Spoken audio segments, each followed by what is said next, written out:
Ladies and gentlemen, boys and girls, children of all ages, Lore Sports proudly brings to you the best racing podcast in the world.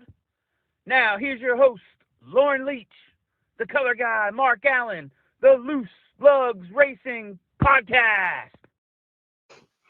Hey everyone, welcome to another edition of the Lugs Racing Podcast, sponsored by the Corp Racing and Valley Gasket. Thank you, Tim, Ben, and Carrie, for all that you do for us. It's greatly appreciated. It was great seeing you all at the track this past weekend for the Spring Classic at Wisconsin International Raceway. It was a great weekend out there, so it was great seeing you all. Thank you for all that you do for us.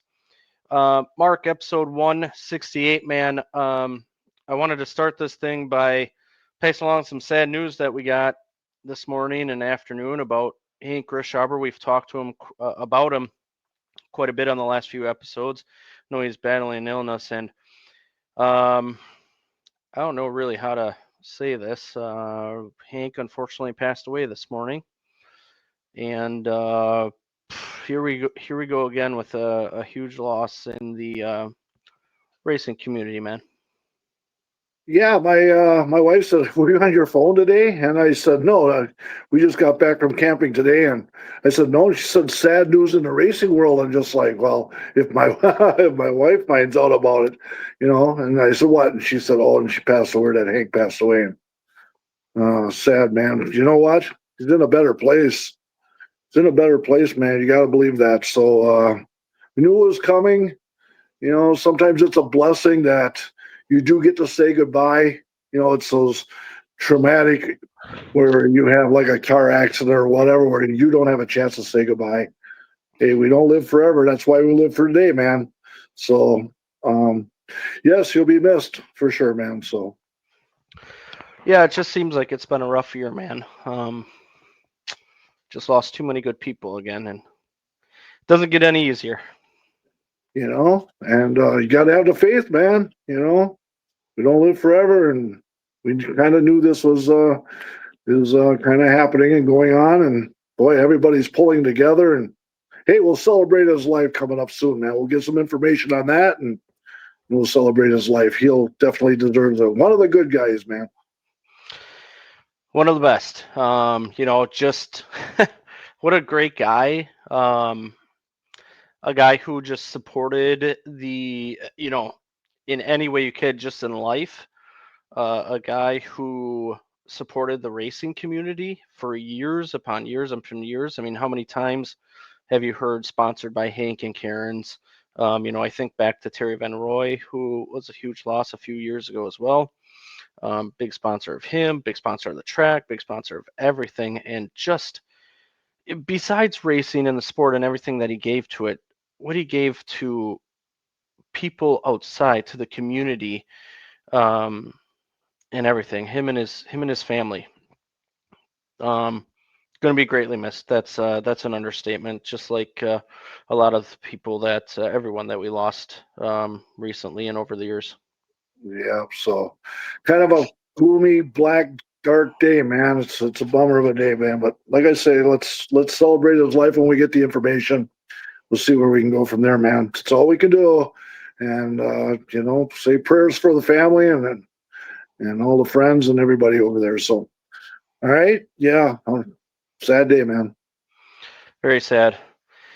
Like we said, for the rest of them, we'll continue on here. It'll be difficult, but that's what he would want us to do. So We'll continue dedicate on. this one right to him. How's that? No doubt. We'll dedicate this video today for him. Yeah. Well, we do have some good things happening on today's episode. We're going to have Andy Monday on. It's been since last year since we've had him on, I believe, to talk about. Yeah, we brought out our retro sweatshirts here. For sure. Yeah. I'm sure he'll get a kick out of that. And then we'll talk about news. Boy, there's a lot of racing happening. We got the Fox River Racing Club opener at Wisconsin International Raceway tomorrow.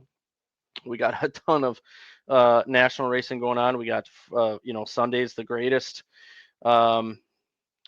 the best motorsports day in the world every year, with F1 at Monaco, Indy 500, the Coca-Cola 600.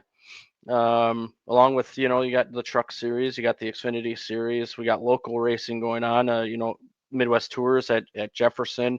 Plover has their show on Monday there. So, and Slinger, once again, they had a great showing this past week as well. So lots of stuff going on, but we'll get into that here shortly. Now it's time to go out and bring Andy Monday on. To the hotline. Let's do it, dude. Let's do it. All right, Andy. Thanks for joining us here. Boy, you got some eye candy behind you. How you doing? Good. How are you guys doing? That is the sharpest looking car that came out this last week, man. You got my vote. Look at that thing. Yeah, it turned out really good. I can't thank everybody on my team, Wisconsin distributors, all my sponsors, and that Travis guy you had on a few weeks ago down at TD Graphics. They did a bang up job on it, so it turned out great.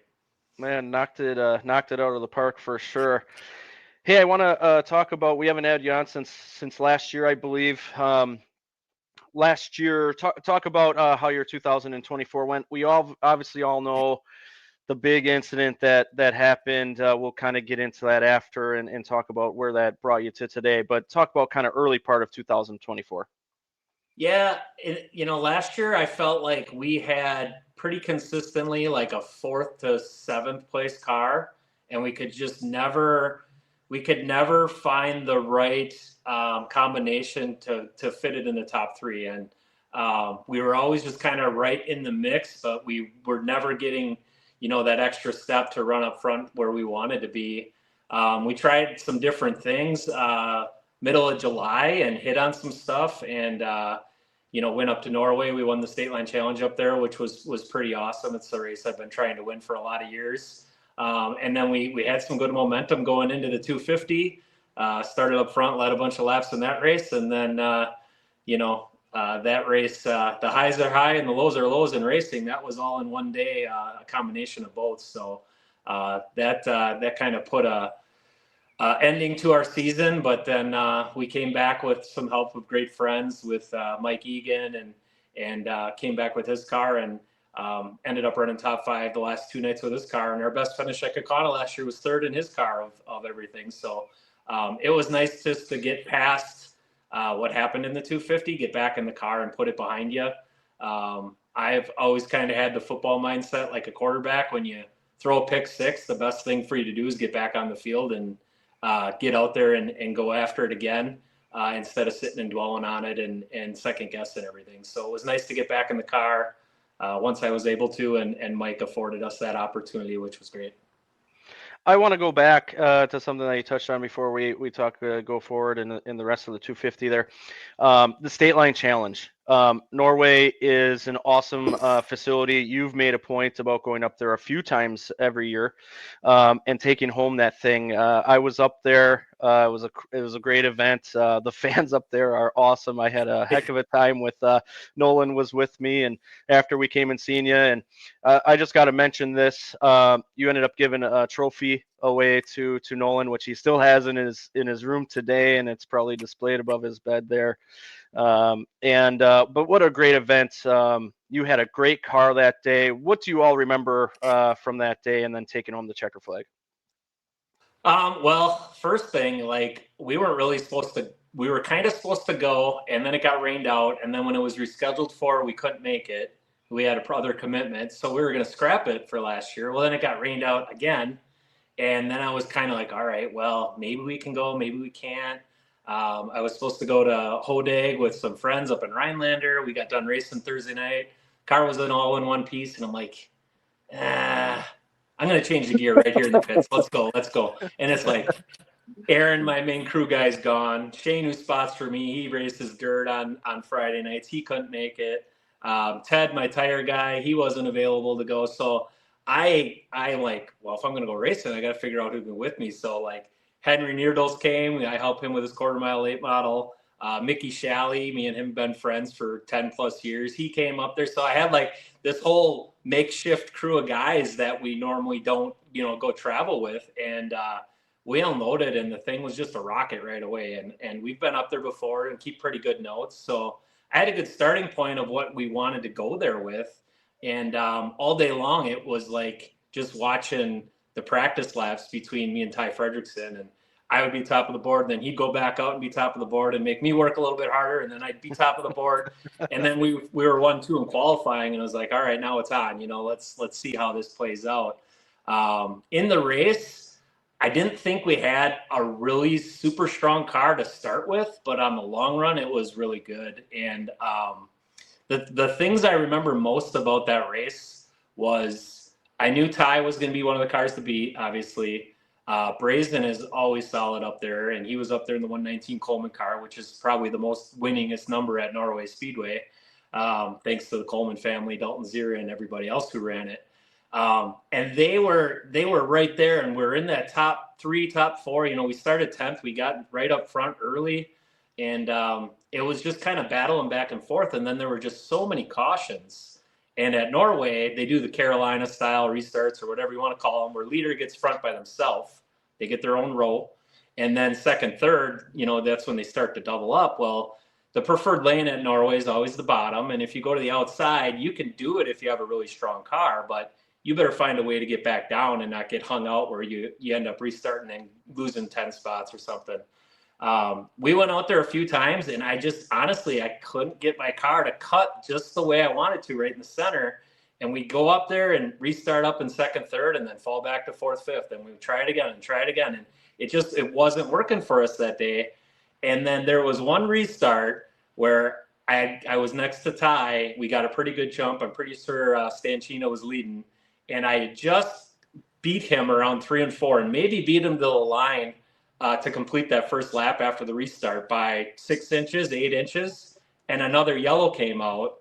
And because of that, then we repicked, and then I got to repick bottom. He picked top and ended up fading back and getting caught up in some stuff. So that's kind of like the main thing of that race I remember is, like, if it doesn't work out the first couple times, like, keep trying, keep taking the rows, and, it can play out in your favor. And then when we were able to restart bottom, we were able to run with Scott for 20, 30, 40 laps, and then ended up making the pass with, 25, 30 to go. And the rest was kind of history from there. And like I said, our team's been going up there for at least 8 or 9 years, at least, 2, 3, 4 times a year, try to get up there once a month. And I think the last half a dozen times we were up there, we finished third, no worse than third. It was just we never finished in the top spot. So all around, it was just a great night. And it was cool just to, put your name on that list. There's a lot of guys that have won that race that are pretty notable names. And maybe the race doesn't carry the prestige as a snowball derby or Slinger Nationals or things like that. But it just meant a lot to us because we've been trying to win it and we checked it off the list.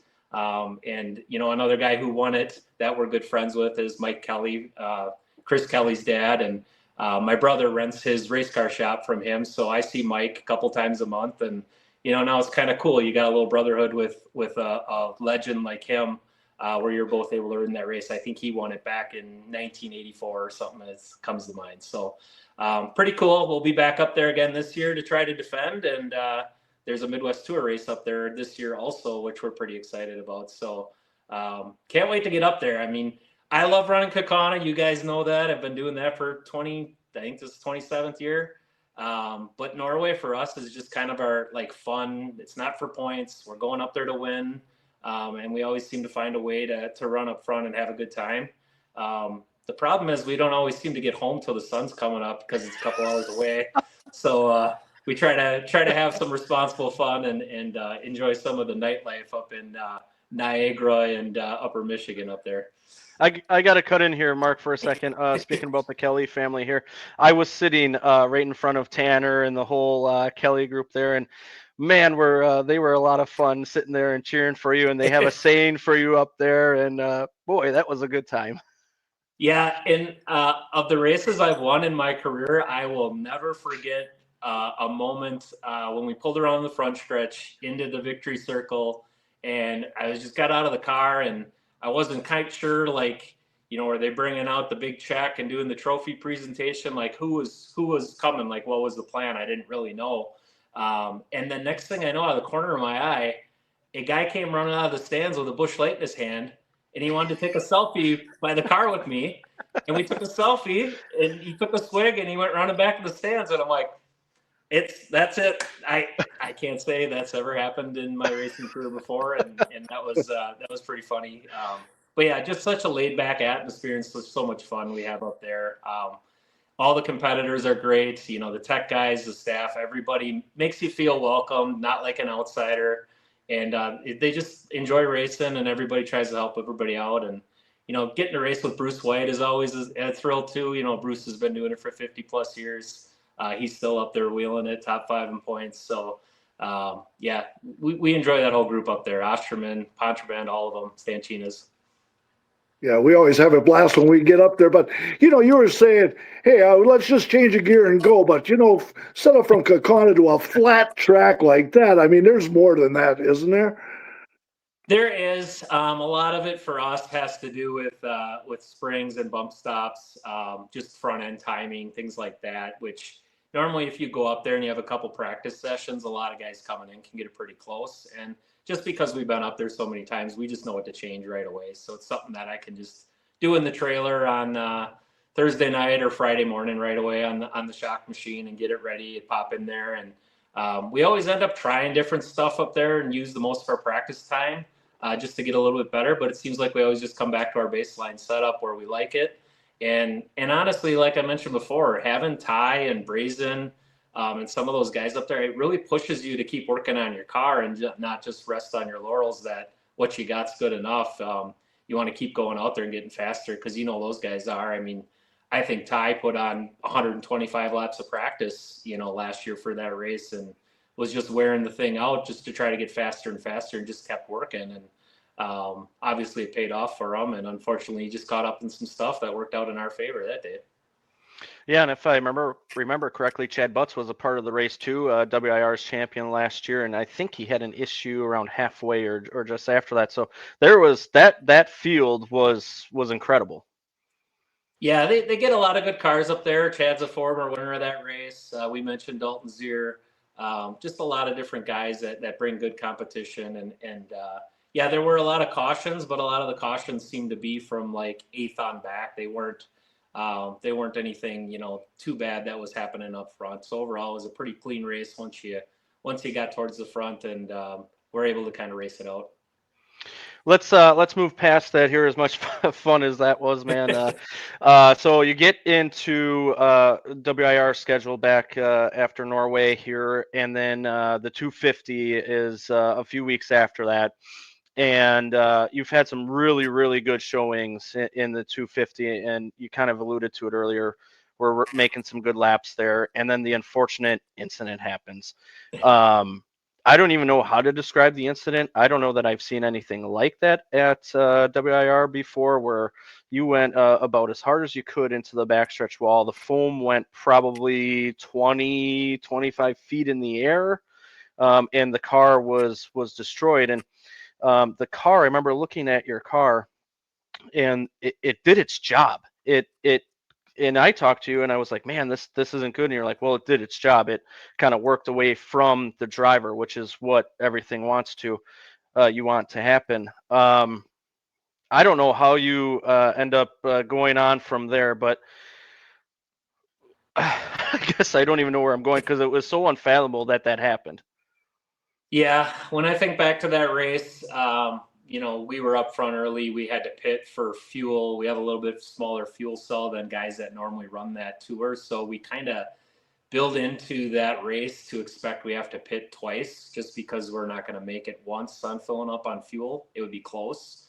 So when we had to pit that second time, it was when we really kind of lost all our track position. And, in hindsight, I should have just bought a different fuel cell and put a bigger fuel cell in and not had that be a factor. When you lose all that track position, and then you end up on the restarts kind of in the middle or shuffled to the back because you had to pit one more time than your competitors, those kind of things happen. And, I saw a few replays and it looked like Mondyke was maybe having a problem. He was way down by the inside grass. His car was sparking. I don't know if he broke something. And then the Chase Motorsports car with Riley, I don't know if it shut off or he had slowed up because he was anticipating maybe Mondyke to cross back over the track. And when he slowed up and checked up, Joe Valento, the Apex Motorsports car with Travis Dasshouse's team that I help on when I'm not racing Midwest Tour races, Joe just had to make a decision. Either I'm going to run in the back of the 47 or I'm going to cut left and try to go around him. And, you know, he chose the latter. And unfortunately, I was inside of him when he chose to cut down. And it was a split-second decision he had to make. And it was just kind of wrong place, wrong time. So I got clipped. You know, there was nothing I could do. It just took off. It went in the inside wall. Thankful that styrofoam softball is there because, you know, I probably would have been hurt pretty bad if it wouldn't have been. And, you know, looking at the car and everything afterwards, yeah, everything did its job. And it looked probably more graphic than it actually was because of how badly the whole body and interior got destroyed. And part of the reason Lowell Bennett actually, you know, kind of when he was looking it over with me, he kind of explained it. When those soft walls break and those pieces get wedged everywhere, it just kind of took the whole body off the right side and tried to rip it off the car to the left side. So while all that stuff kept me safe and didn't badly damage the car, you know, frame-wise as bad as it could have been, it just took all the cosmetic stuff and just completely destroyed it and made it look like something you know you never seen before. And you know, looking at the damages and it came off the flatbed, it looked like it had, you know, rolled over 3 times and got T-boned by someone. And that was just all product of those softwall pieces getting wedged places and not being able to get out the other side. I remember that incident happening, and this happens to me quite often, especially nowadays. When an incident happens, I sometimes have a hard time recovering and watching the rest of the race. And I don't know if anyone else did have that. I'm sure there were. I could not wait to get down in the pits and make sure you were okay.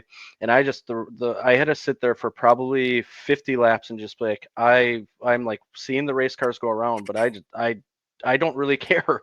Like it was such an unbelievable incident for you. How do you move on from there after you recover everything? When do you start moving on, and how do you move on from there? Yeah. Just to wrap that up, you know, I was mindful of that when I got out of the car, and I felt perfectly fine that I knew that my friends, my family, sponsors that were up in the stands were probably pretty concerned. And, you know, I had half a dozen people, whatever, offer me a ride back to our pit stall, which was on turn 2 of the quarter mile. And I decided just to walk back. And part of the reason I decided to do that was just to show everybody in the crowd that I was perfectly fine. And, you know, maybe put them a little bit at ease, you know, seeing that wreck and wondering, you know, a few years prior, we had an unfortunate incident back there also where we got turned upside down, and I ended up staying on my roof till the safety crew was able to get the car flipped over. I was upside down on my roof for 10 minutes, and just seeing the panic and worry in family members' faces and my dad talking to me on the radio. I just didn't want people to have to relive any of that stuff. So I took the walk down the backstretch. It was going to take a while from the cleanup anyway. Went back to my pits. Obviously, my entire team and stuff was there. And then, you know, let my daughter know right away I was fine. Let my girlfriend know right away I was fine. Things like that. And just trying to calm everybody else. And for me, you know, I was fine till the adrenaline started wearing off, maybe 2-3 hours later. And then stuff starts stiffening up and you start paying more attention to things. And so many people offered like, hey, you're in the points, you know, we got a race Thursday night. Mike Anthony, you know, Mickey Shalley, so many people, hey, you can come grab my other car, let's go. And the way I felt Tuesday night, Wednesday, there was no way I was getting back in a race car. Not that I couldn't physically do it, but it always lingered with me then. What happens if something happens again on Thursday? Now you're compounding something before it's even healed. It's just not worth it. So we sat out that following week. I had a good time up with Matt and yourself in the announcer's booth as a little guest announcer that night. Brought some goodies for the safety crew for all their hard work on Tuesday night, and we enjoyed that night. But yeah, I was not ready to move on and move forward until I knew I was 100%. And then as the weeks went on, I started feeling better. And then it was, okay, we have to make a decision. Are we going to try to fix this car and get back out here? Are we going to just call it a year? And looking at the damage and how much work would have needed to go into that car to finish the last 3 races of the season, it really didn't make a whole lot of sense to do it. So we pulled the pin on the season at that point, and then that's when Mike stepped in and was like, hey, if you're feeling healthy and want to, you're still up there, top 3 red, white, and blue points, you can run my car for the blue race. We worked out a deal, ran Mike's car, ran strong. Ended up 3rd in the red, white, and blue points thanks to him allowing us to do that. In a Ford, right? That was a Ford. Yeah, in a red Ford okay. Mustang.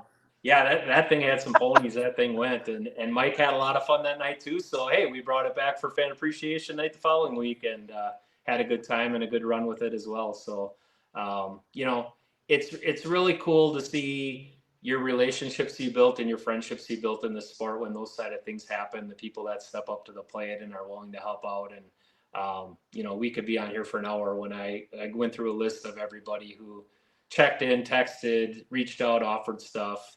But yeah, for me, moving on was getting back in the car, running top 5 where we belong, and putting that in the past. And then starting to plan for 2025 right after that. And so, talking about 2025, that hot rod behind you, you got a new name chassis on that, and you went to work this off season. Talk about everything that you had to do to get this car up on the track. Yeah, so shortly after Lacrosse, I would say after Fest, things started coming together with this one. This is a Reed Racing chassis, part of Reed and Haver down in Hartford, West Bend area.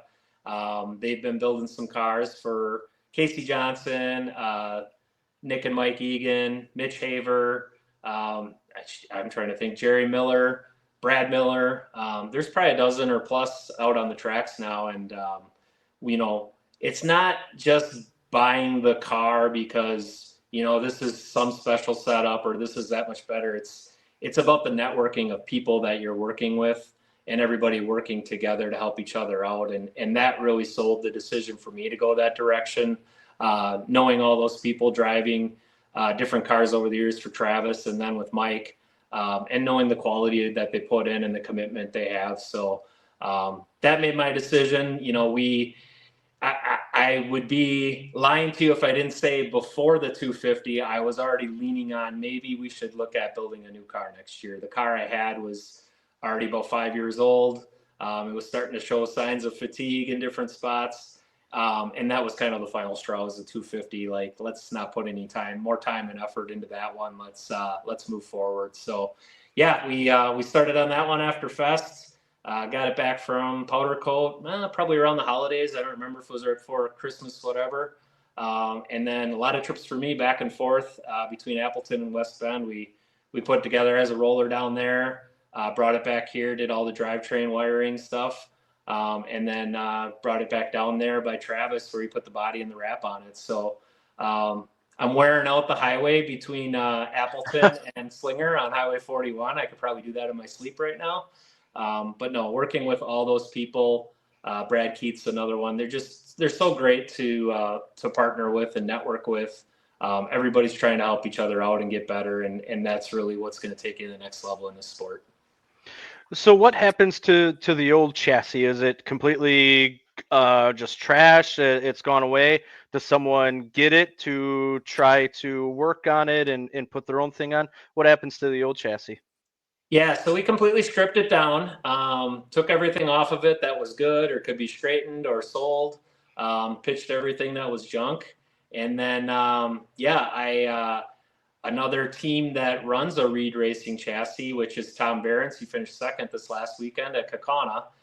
He was interested in it, so him and his dad Jeff came up, and we worked out a deal. They ended up buying it, and they put a front clip on it and a right side rail in it. And Tommy's going to run that, I believe, as a super at some point this year for some specials. So they're able to save it and reuse it. They're probably still picking styrofoam out of stuff because I know I still am. On all the old parts we took off of it that are still good, but it'll be cool to see it back out on the track. That chassis got a lot of history. Casey Johnson, he had fast time at the Redbud with it, ran some races at Nashville and Pensacola with it. So, I mean, the car's been around the block, but it's also been a good car. So they had it on the jig. They fixed it right. And, once they got it back from powder coat, it looked like a brand new car again. So I hope Tommy and his dad, nothing but the best with it. And, they proved at Kaukauna Saturday they can go anywhere and run good. So I think that's 2 top 2s for him this year because I think he finished second at Slinger for the opener. You are correct. Yeah. He's been one that I've been keeping my eye on as he's moved up the ranks here, and I expect good things out of him. But coming back to you, you got the car back on track for some practice sessions, but for racing this past weekend with the Tundra Super Late Models, how was your day, and what did you learn that you can maybe take to this Thursday when we open up the season with the Fox River Racing Club? Yeah, we had an eventful day. We wished it would have went better. We're still fighting some gremlins with the new car, mainly mechanically. This thing drives so good. It's probably one of the best driving cars I've ever had. The problem is it's not exactly as crisp, we'll call it, coming out of the straightaway down the chute. And you could probably even hear that in the stands. It sounded like it was a little sick running. We were fighting some gremlins with some electrical stuff and now looking into some fuel stuff, just crossing things off the list to get the rest of the new car gremlins behind us. But yeah, our day was, I would say it started out kind of bad because we were hopeful we had found some issues from the previous week practicing and resolved them. And when I got on track, I knew it was kind of the same. Then we, instead of working on setup and making the car faster, we're changing carburetors and checking timing and doing all these under the hood mechanical things while your competition's all getting their cars to corner better and go faster. So that was a little bit frustrating. We put new tires on it. In practice, we were probably mid-pack, I think 13th. We put some new tires on to qualify, and yeah, we picked up and we ran a 19.1, which last year, probably would have been in the top 8 or so. We'd have been fine. Not this year with this new tire. That put you 18th. There's so many cars in the 18-second bracket. So we just decided to use, all right, now we kind of know where we stand for the day. Let's just use this as more or less a practice session. We're here already. Let's throw some stuff at it, see if we can't get it better for the first Thursday. And I made it worse on some things I wanted to try in the race that didn't really help fix it. But me and my dad were joking the other night. He's like, "Oh, with how that race ended up, it's too bad your car wasn't running a little bit better. You probably would have finished in the on the podium or the top 3 because of all the cars that fell out." And I said, "Well, Dad, if our car was running like it normally does, we would have been right in the middle of all those wrecks and have a destroyed car. So you gotta, look at the silver lining that way too." So when the race started, that big wreck happened early off of turn 4. Maybe a little bit of impatience on some guys' part, maybe, trying to run too hard on that new tire, on low tire pressure. I don't know exactly what all happened there. But when you have that many cautions and red flags, 5 laps into a 96 lap race, you as the driver kind of change your mindset. And my mindset, I got on the radio and told my team, like, I'm thinking about just pulling it in and parking it. We're still fighting our gremlin under the hood. I'm watching all these cars get towed off on flatbeds. I just had mine towed off last year at the end of the year on a flatbed. And now we spent 6 months building a new one. And yeah, I don't want to start my year that way either. So they didn't let me quit. And I'm glad they didn't let me quit. We stayed out there. We ran all the laps. We finished on the lead lap. We ended up going from 18th to 6th in 5 laps, and I didn't pass anybody. So that's a telling story of kind of how that beginning of that race went.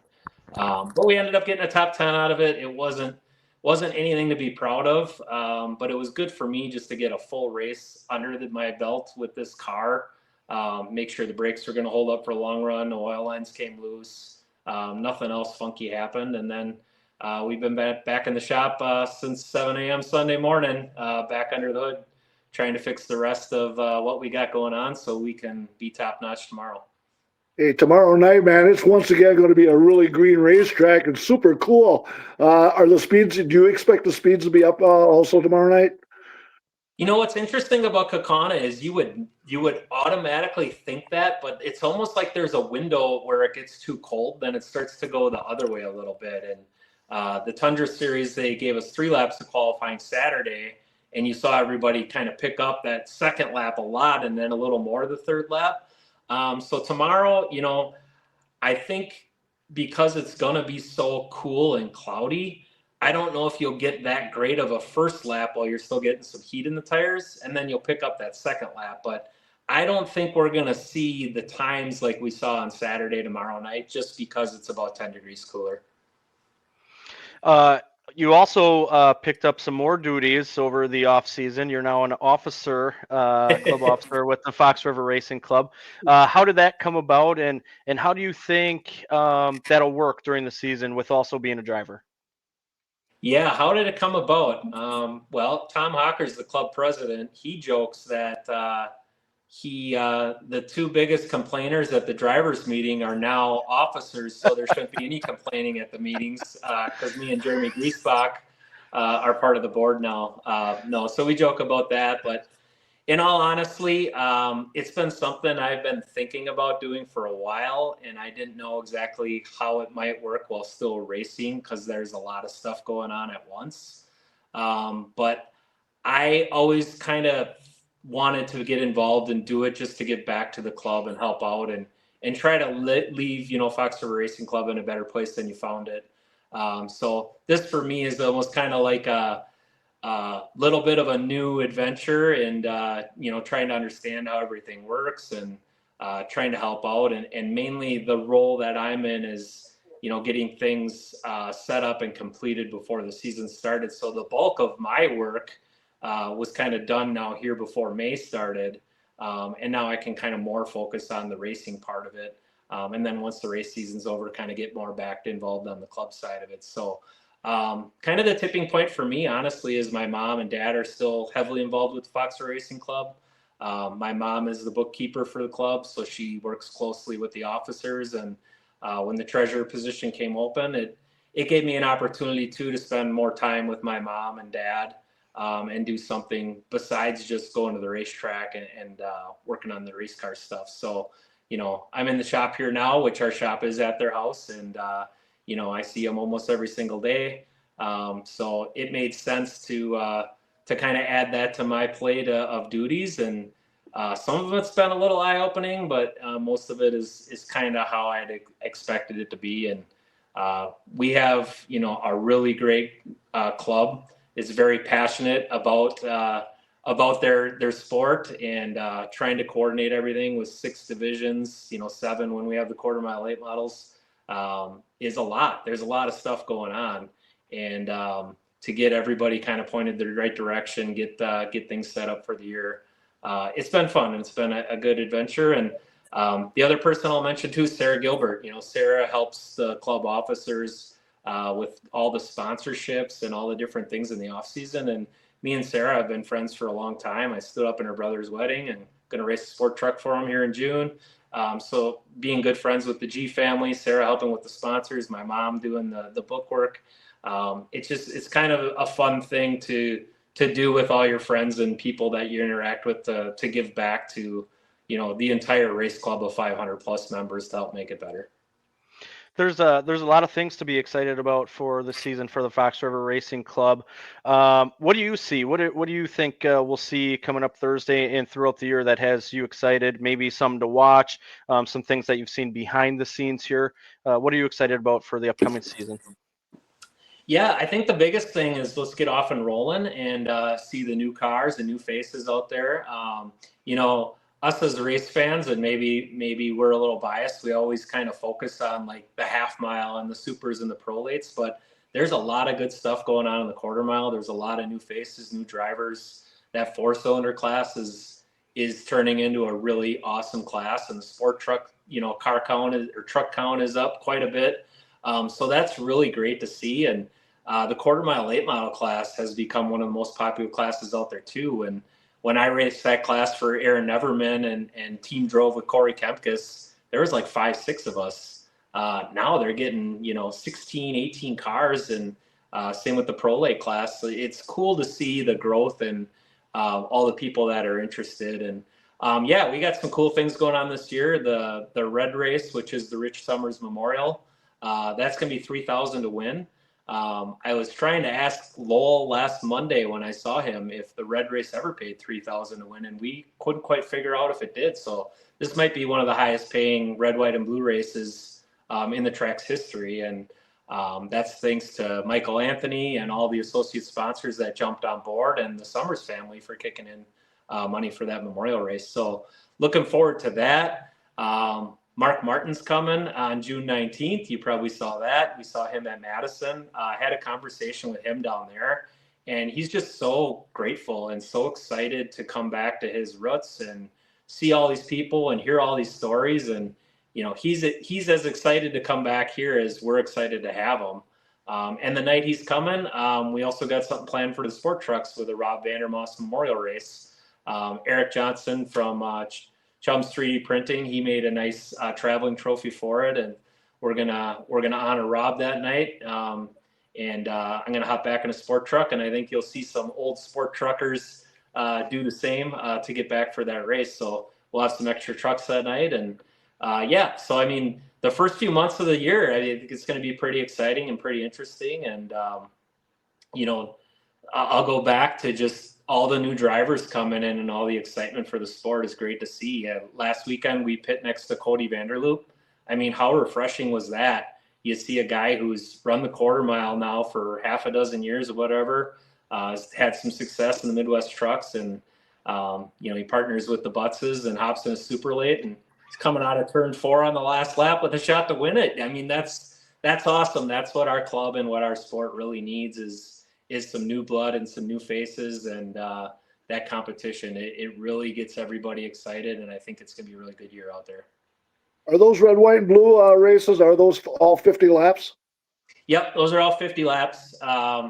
We are trying to see if we can't get the payout for the white and the blue similar to the red. It's going to be close, but really the goal there to try to get it that way is you start to attract the Gabe Summers and the John DeAngelis and the Vandergeese, and you saw Kendall last weekend.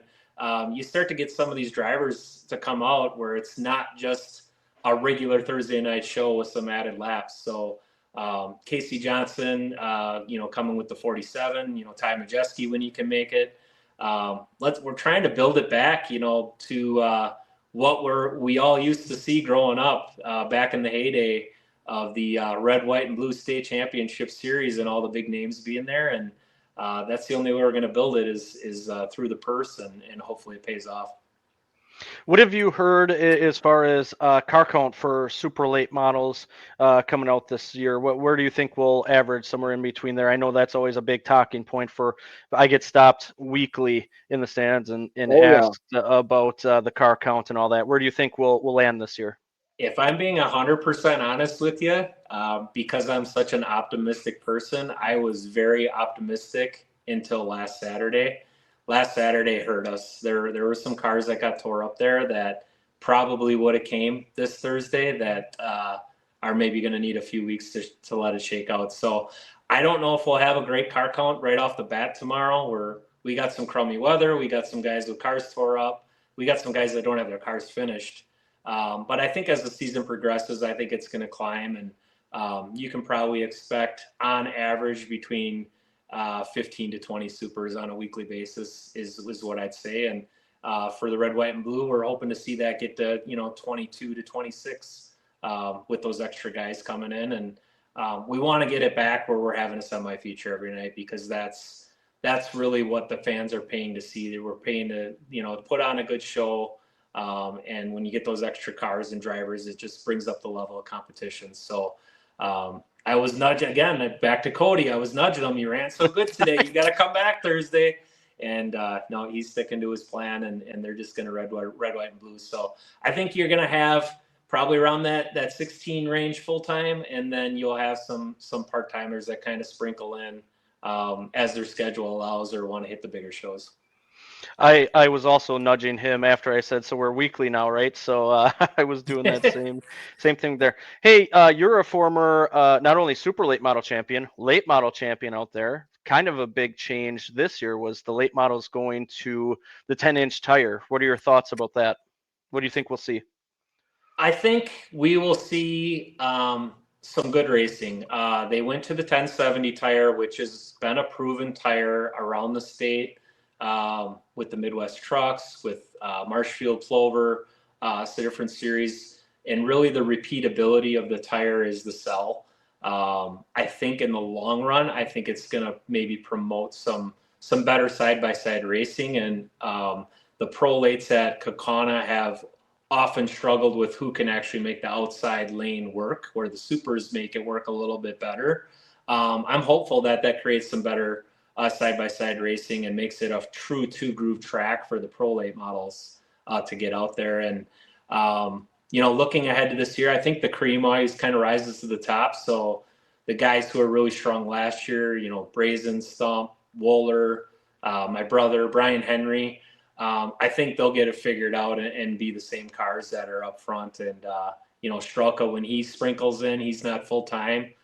He's going to be another one to beat. And the guys that have that experience, like I mentioned, that have had raced on 10-inch tire before, know they can get a little bit more out of it and a little bit more roll speed through the corners and do some different changes to their cars. So, we're excited to see what happens. So far, the fastest times on that practice day and at the Tundra race were below the 20-second barrier, which can be alarming for people right away. But, the supers were under the 19-second barrier all day too. So I guess it's all relative. And we'll find out in the dog days of summer when they only get one new tire what the true story is. Everybody had 4 Mr. Feelgoods on last Saturday, and they will tomorrow too. But that doesn't tell the whole answer. We got to wait and kind of see how it all plays out. So, no, that class continues to grow, and, we're excited too, back to the club thing. On July 3rd, the All-Star Challenge comes here, which they already had races at Slinger and I think Iowa, if I remember right, or Plover. It might have been Plover. But yeah, get some extra guys in here for that. See if we can't put on a great show with the Pro Late models on July 3rd as well. Hey, you mentioned just like not having your car ready or whatever. I noticed Brian has been waiting for his motor. Did it come in this week, man? Brian's motor came in at noon yesterday, so he was in a pretty good mood to get it yesterday. I was able to pop over there for a couple hours yesterday after work, and we got it dropped in the car. And then I got a text this morning that they had it running right around midnight. So he's probably in his shop right now doing some final scaling and setup, and then first laps of practice tomorrow will be his first laps for the year. But he's got the same car. The adjustment for him is going to be that 10-inch tire, figuring out what it needs. And Brian's mindset's a little bit different than me. Brian always says going to the racetrack is every race is practice. So tomorrow is just another practice for him. He doesn't. Cause I asked him, you want to rent the track Thursday? Go out there during the day, take off of work, and nah.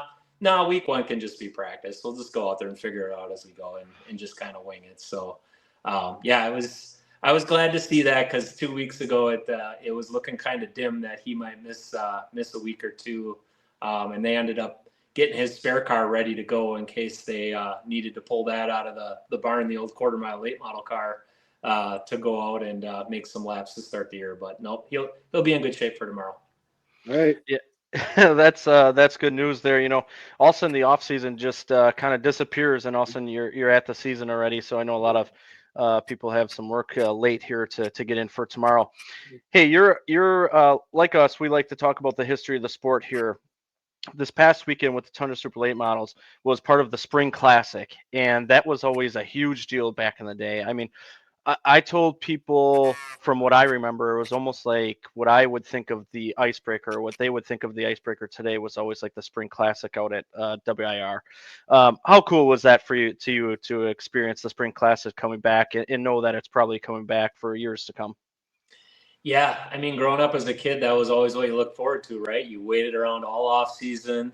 You got this weather like we've had this week, and then it finally clears out and it's time to go racing. And growing up, those were the days before social media. So unless there was a car show or something, you didn't get to see all the fresh new designs and new drivers until the Spring Classic.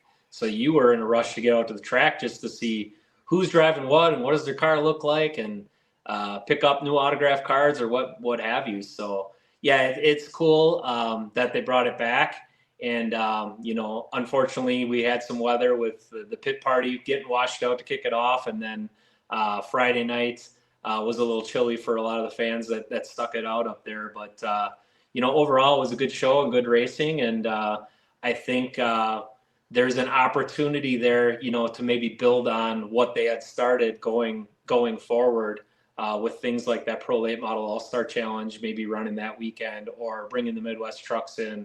I know Griffin McGrath, he's part of like that Legends series, bringing in a different class like that to come run an event like that, just to add to it and build to it, I think would be really cool. And, it's the right weekend to do it because, like you mentioned, Icebreaker's way ahead of that. You got the Joe Shear Classic weekend. Tundra historically had run on Mother's Day weekend, and, that didn't always fare well. So putting it where they did without any other competing races really made sense to do, and it should be a good thing going forward. One thing about the schedule too, we'll talk about, and maybe you might have some more say being an officer here. There, traditionally Mother's Day has been Tundra, and then there's that week break before we bring Thursday night racing. If they continue that Spring Classic the week after Mother's Day, there, do you ever foresee that next week being off before starting the season the next week, or do you think we'll consistently see the Spring Classic and then the following week be the opener for the FRRC? I think it could fluctuate depending on just how the calendar falls, honestly. It seems like Memorial Day's early this year, quote unquote, even though it's the fourth Monday, just because of the date, being the 25th or whatever instead of the 31st. So I think it might just depend on like how the calendar falls. The other thing we're conscious of and consider with the Fox River Racing Club, we have this conversation almost every year in our off-season meetings. Should we run 15 weeks next year or 16 weeks? And you always kind of look at the calendar and you're like, well, we could start maybe that one Thursday earlier, but then if you get weather like we've had this week and the kids are still in school on a Thursday night, it's not really a smart decision to try to start earlier. And then the other part of it is, what do you have for sponsors? So back to Sarah helping with the club. She's done a great job filling almost every single night with sponsorship and having that pavilion. And now we have a tent and turn forward, getting sponsors in there. If you come to these off-season meetings and next thing you know, you maybe only have 12 or 13 nightly sponsors, does it really make sense to add that 16th night when you don't have a sponsor to fill that night, from a business standpoint? So I think it's always going to be case by case, looking at those factors and variables if you're truly trying to run a racing club like a business and doing what makes financially the most sense for everybody. But then also just kind of looking at how the calendar falls, where Tundra is going to race, where's Memorial Day weekend. We typically flourish, the Thursdays, Memorial Day to Labor Day. And then when we've tried to start a week or two earlier, it just never seems to work out. So I think this is kind of our sweet spot. I will also say kudos to Sarah, because I was getting prepared for the season, looking at the sponsors, being the interview to make sure the drivers are aware of who to thank and all of that. And I got some better plans this year with name takes and all that. So it just looks like it's a great season. We got some great sponsors helping out this year. You got some great sponsors as well. I mean, it's just looking like it's shaping up like a great season. I can't wait to get to the track tomorrow. Yeah, everybody's very optimistic except for Mother Nature right now. Hopefully this crap clears out and gets a little warmer out there. But it should be an exciting year. And, there's going to be bumps along the way. And hopefully we can just figure them out and continue forward. But yeah, I mean, Thursday night's here, guys. You've been talking about it on this podcast for 3 months, and now it's here. So let's go. Yeah, for sure, man. Hey, big weekend racing, down at Jefferson and Golden Sands. You helping anybody out down there? We're going to see how tomorrow goes before we commit to anything else. So, I was at the Joe Shear Classic. I've hit a couple dirt races so far this year with Shane, who's running the Sport Mod. We'll just kind of see how the weekend plays out with who needs help and what this thing looks like after tomorrow night. So anybody who knows me is I'm very non-committal about my weekends, Memorial Day through Labor Day, until Thursday night at about 10:30. Then I can kind of shore up some plans with you. Because if things go sideways or not the way you like them, I'm going to probably spend most of my weekends here instead of go playing at the other playgrounds. But yeah, Jefferson should be a great show. That track is just so awesome, and it's great to have supers there a couple times a year, so that'll be good. Slinger, I was there last Sunday. Me and Anna went down there, took in the race, did the cancer benefit thing with Keats Marina, and brought home an autographed Packers football by the whole 2024 team. That was pretty cool. Got that on my shelf and donated money to a great cause down there. So, Slinger's got another great show this weekend. And then, like you said, Golden Sands, the weather's good on Monday. I always find a way out there. And that's always my running joke is with having the last name I do, there's only twice a year I can actually race on a Monday. So I probably should go race on Memorial Day or Labor Day too. Hey, speaking of Slinger there, Steve Apel got underneath 11 seconds. I did this speed math. I think it's like 81.86 miles per hour on average. Either that or I have a 86.81, one of them. Pretty crazy to be underneath 11 seconds, just like it's pretty crazy to be underneath 18 seconds up here. Or underneath 19, excuse me. Yeah, absolutely. I think the tire that Hoosier brought this year after feedback from some racers and some testing that was done in the fall, they really brought a really good product out, and you're seeing it at almost every track. So the Dells, right away, the Icebreaker, Builder back, broke a track record. Then at Madison, he did the same. You got it at Slinger too. So, I was watching the scoreboard. We were a late qualifier Saturday for that Tundra race. Here's my mom. Hi, you're on camera now. Being a late qualifier for that race on Saturday, we were able to watch some of those guys go early. And when Gabe cracked that 18.8 as the second car out, I'm like, oh, it's going down today. Here comes another track. But Ty still held on to that. So, under 11 seconds at Slinger is just a rolling.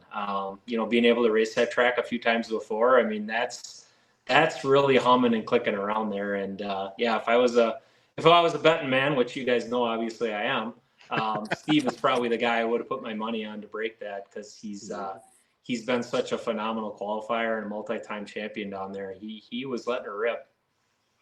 Last thing from me here, you talked about traveling to Norway, so I assume you're probably going to go defend your state line challenge, maybe the Midwest Tour up there.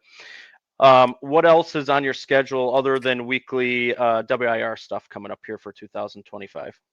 Yeah, we're teamed up for Tundra Series this year with Nick Egan, so we're going to run the Marshfield Tundra race, and then Nick's going to run the ones at the Dells. And then we're going to kind of wait and see where Plover shakes out, which is on Labor Day. If he's going to run that one, or I'm going to run it, or maybe we both end up running it. So those are on our radar. Norway for the state line, the Midwest Tour.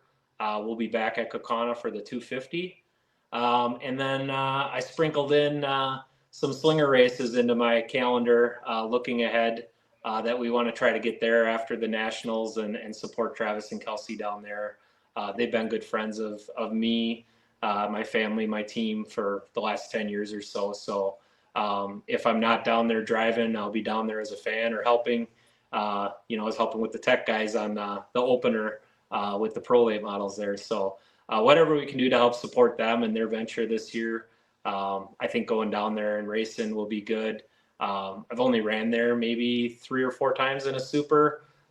So getting back there, getting reacclimated will be a lot of fun, and we'll kind of see how the rest of the year shakes out. And then once we get into fall specials, we kind of throw some things against the wall. If, we're going to go back to Fest, I got a bucket list thing to try to go to the Bigley race, or, even Nashville.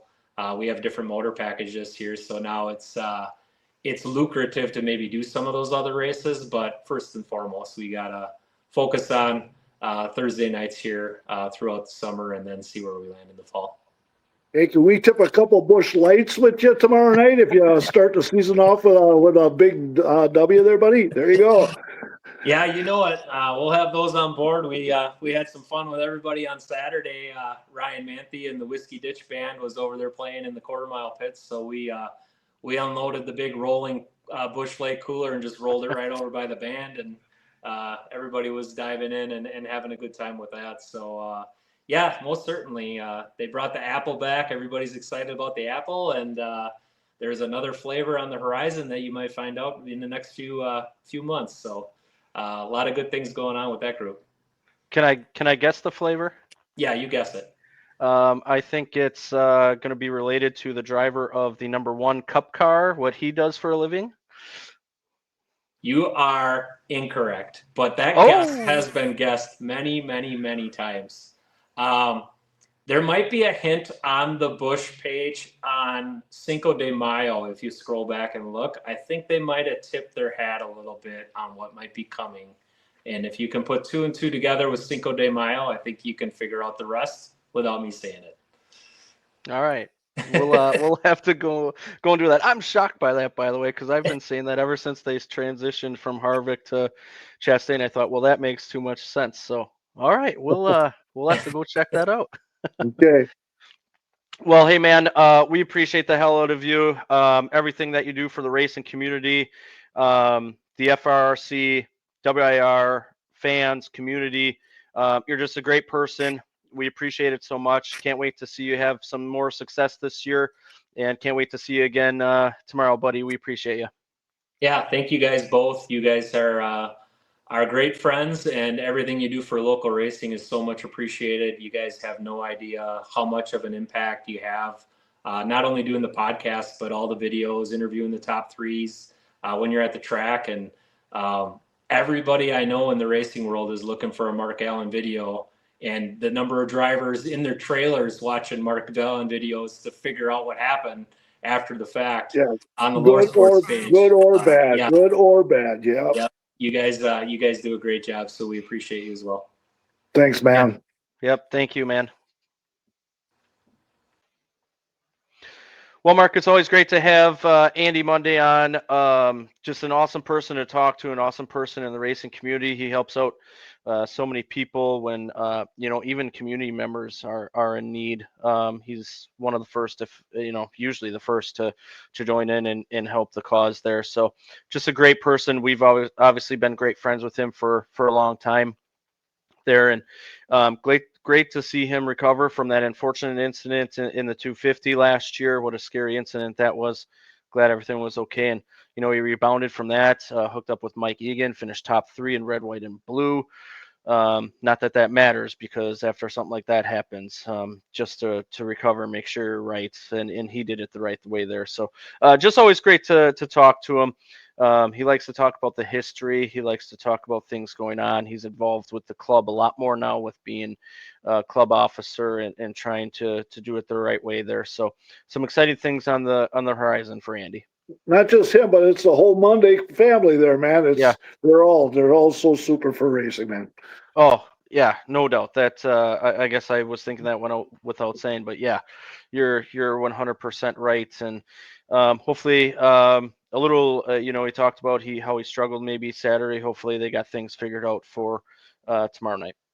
Yeah, so we'll find out tomorrow night on a cool green racetrack, huh?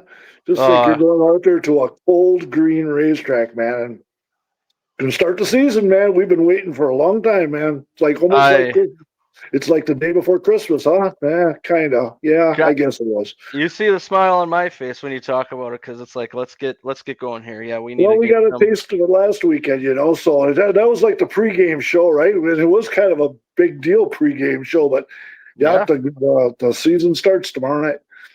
Yeah, it does. Let's talk about the Spring Classic. You heard me ask Andy about it. What a great event to have back there. So thankful for Dan and Ginger to bring it back. You know, Gertrude's Ice Cream was the main sponsor on Friday night. Great Lakes Testing for the Tundra Super Late Models on Saturday. But Dan and Ginger to bring back that Spring Classic idea. And I know we got hit with weather Friday, but the racing was awesome to watch. I can't tell you how many people came up to me after and said that was some great racing. And all things considered, I think we started what, Mark, 8:15 on Friday, was done by 10:15 ish. So a great program that moved along there. It actually worked out really good, man. I even got to partake in them $2 rain out Busch Lights, man. We do not want the rain delay, Busch Lights, but if we have to have them, they are there. They're there just for insurance purposes only, right? Right, correct. Yeah. I want to give a shout out to all the winners as well. Dan and Ginger had those great necklaces with the gold, incredible looking necklaces and trophies, I guess you would say, from them. Gosh, they just did an awesome job with this. But Mason Kelmus won the sport truck feature there. Unfortunately for Brady Vanderloop, it looked like he was going to win that, but he had a chain fall off there with late caution. I think it was 5 to go or so. But Mason Kelmus started his season off with the win there. The Super Stocks, Trevor Howard, man, was he excited to have that necklace on. He took a picture on top of laying down on top of his car after the night. So he had a fantastic evening there, taking the win over Dylan Wenzel, who was in the number 4 for Hauser, the grocery getter. And if I said this on the mic, if you would have told me 5-10 years ago that Dylan Wenzel would be hopping in a Greg Hauser car, you are sadly mistaken. But man, oh man, they've become great friends, and that was exciting to see Dylan Wenzel back racing out in a street stock. Eli Schomer started his season off right, just like how we kind of ended it last year. So he took home the Sizzling 4 race. I tell you what, Shane Schwaller, Justin Fickle, Cody Vandenberg, Rachel Girapata were the top 5 there. I didn't go in order, but they all had great evenings there. That Sizzling 4, you heard Andy Monday talk about it, is a really great class to keep an eye on. The quarter mile late models did their 2 features. Tim Ballman swept them there. He was the class of the field during the Spring Classic, but that Friday night was just incredible, man. It was all great racing, man. Very good run show. Yes, it was. Everybody was happy after that one. You just had to be patient to get past the weather and get the quarter mile dried up, and man, it all worked out, man. It was perfect. We even had super late models practicing Friday night after the show. So even the half mile got dried, allowed a few drivers, what was it, Timmy Springstrow and Wyatt Brooks, to shake down their cars for Saturday. So all in all, Friday worked out in the end. Yeah, I was over in turn 4. I was in the spotter stand on that last lap that Timmy come out of 4 and hit that bump there, and man, he spun that thing around. Like I bet you I was up on my tiptoes going, no, and he stopped like a foot he just missed the blocks and stopped right there, just like, don't start your season off like that, dude. So that was kind of that's it. Let's all shut her down. Let's go to the pits and have a beer. Yeah. Saturday then for the Tundra Super Late Models and Pro Late Models, JJ Vanderloop took the checkered flag in the Alberator 28 there in honor of Al Golicki, who another one who we lost over the off season. So it was great to honor him and they made those cool carburetor trophies too. So that was really cool. So JJ Vanderloop took that. You heard Andy talk about Tom Behrens, and I've said this in our pit videos at Slinger. He's always one I've had an eye on. He just has great talent. He's moved up the ranks, does it correctly, and he's one I'm always watching. So it was great to see him travel. I haven't seen him travel so much, not that he doesn't, but it was great to see him take second place there and hold his own. Justin Waller came kind of from the back after an incident and finished third, so he ended up on the podium there. So good finish for him. It was great to see Andy Cluck back in. We were in the pits and you go, who's that? And you looked it up and you said Andy Cluck, and I out loud said, are you kidding me?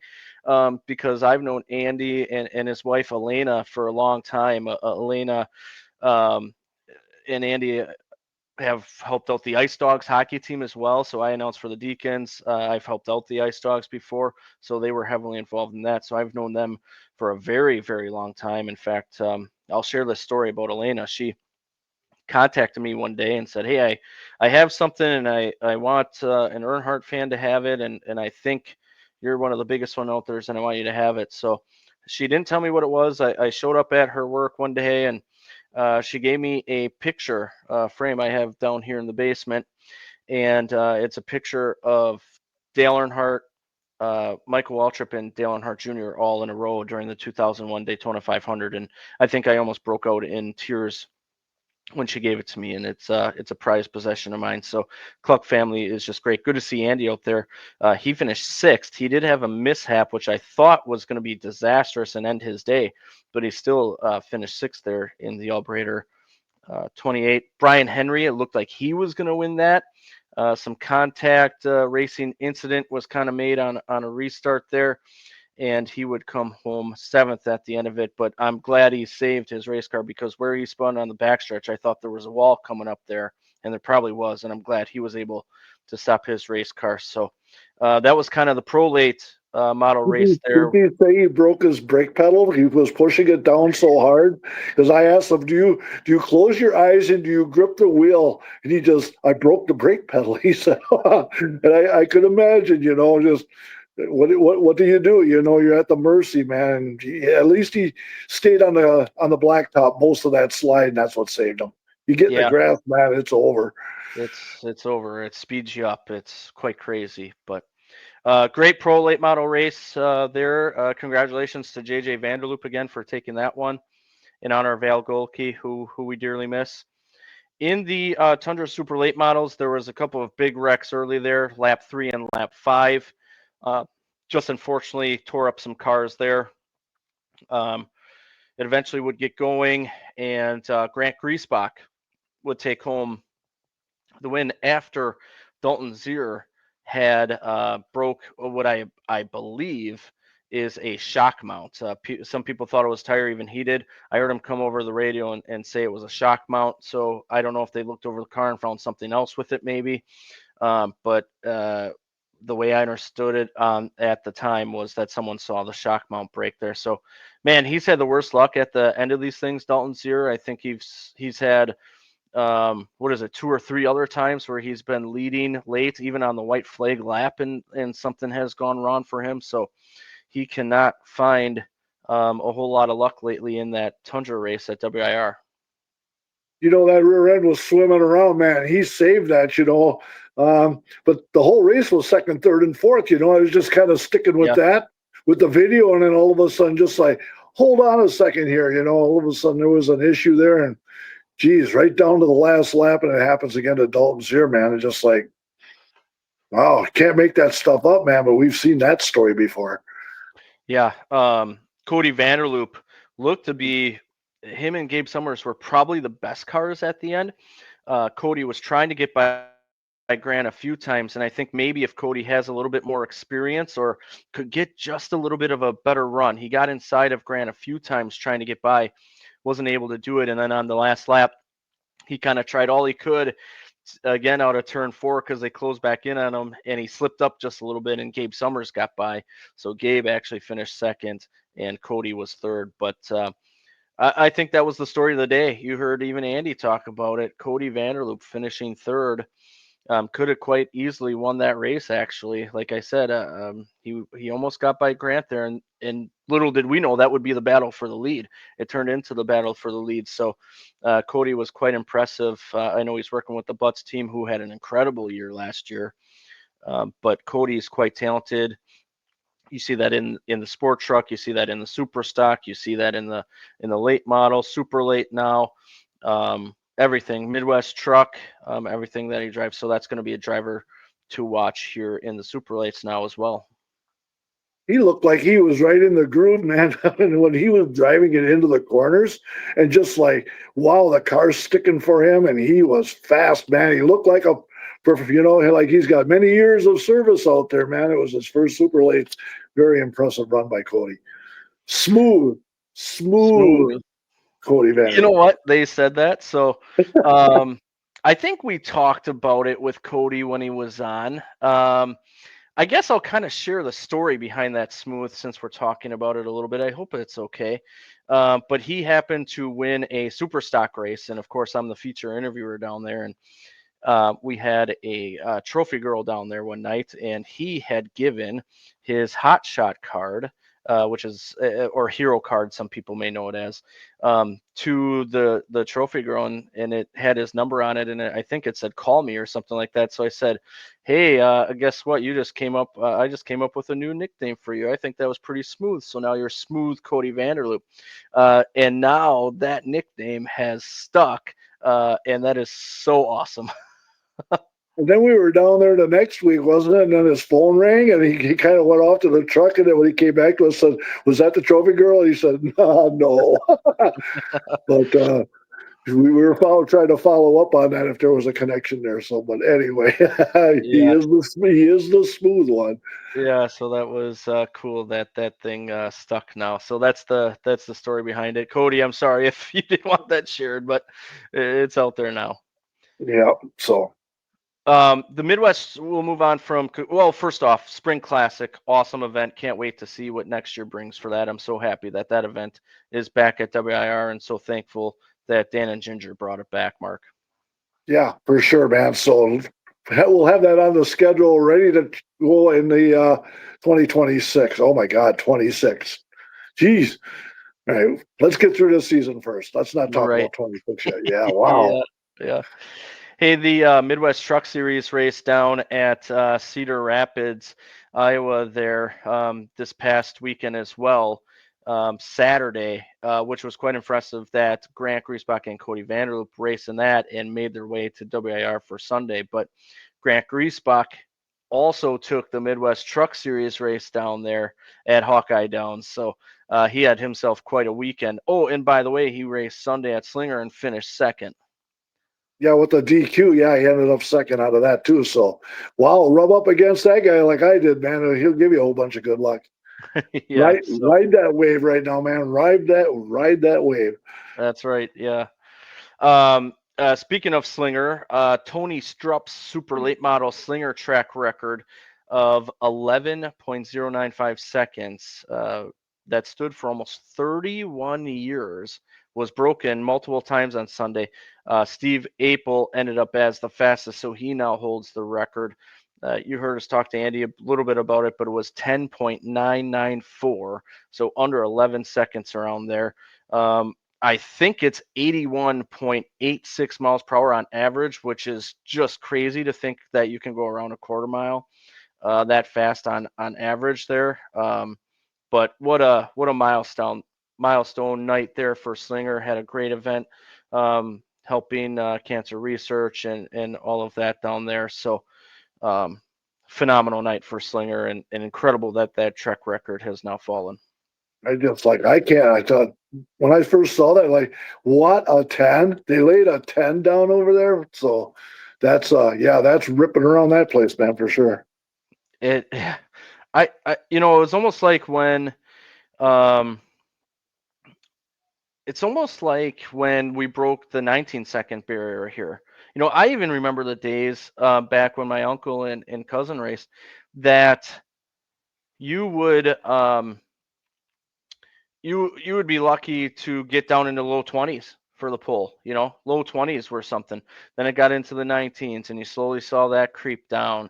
And now we're I mean, the majority of the field was in the 18s this past weekend. So it's crazy how fast these cars are getting. Once when the half mile first became, it was 1968. It was 23 seconds, and everybody was trying to battle to get down into the 22s. And finally, I remember Dick Trickle getting down in the 22s, and all of a sudden that was amazing. Then now look at, man, we're down in the 18s, man. It shows how much faster everything flies out there. It's incredible there. Any other short track race that you want to talk about from this past week? No, man. I think we pretty much covered everything that happened this last week. We'll get a little bit talk about this weekend, probably just a little bit more. So let's go NASCAR siders news. We got any breaking news there, buddy? Yeah, we got some news here. We'll start with Formula One. They have a significant new license deal with Disney that will include co-branded consumer products, programming, and experiences around the world starting in the coming months, and it'll really ramp up coming next year. So F1 and Disney have come to an agreement on all of that. Okay, I'm sure Disney.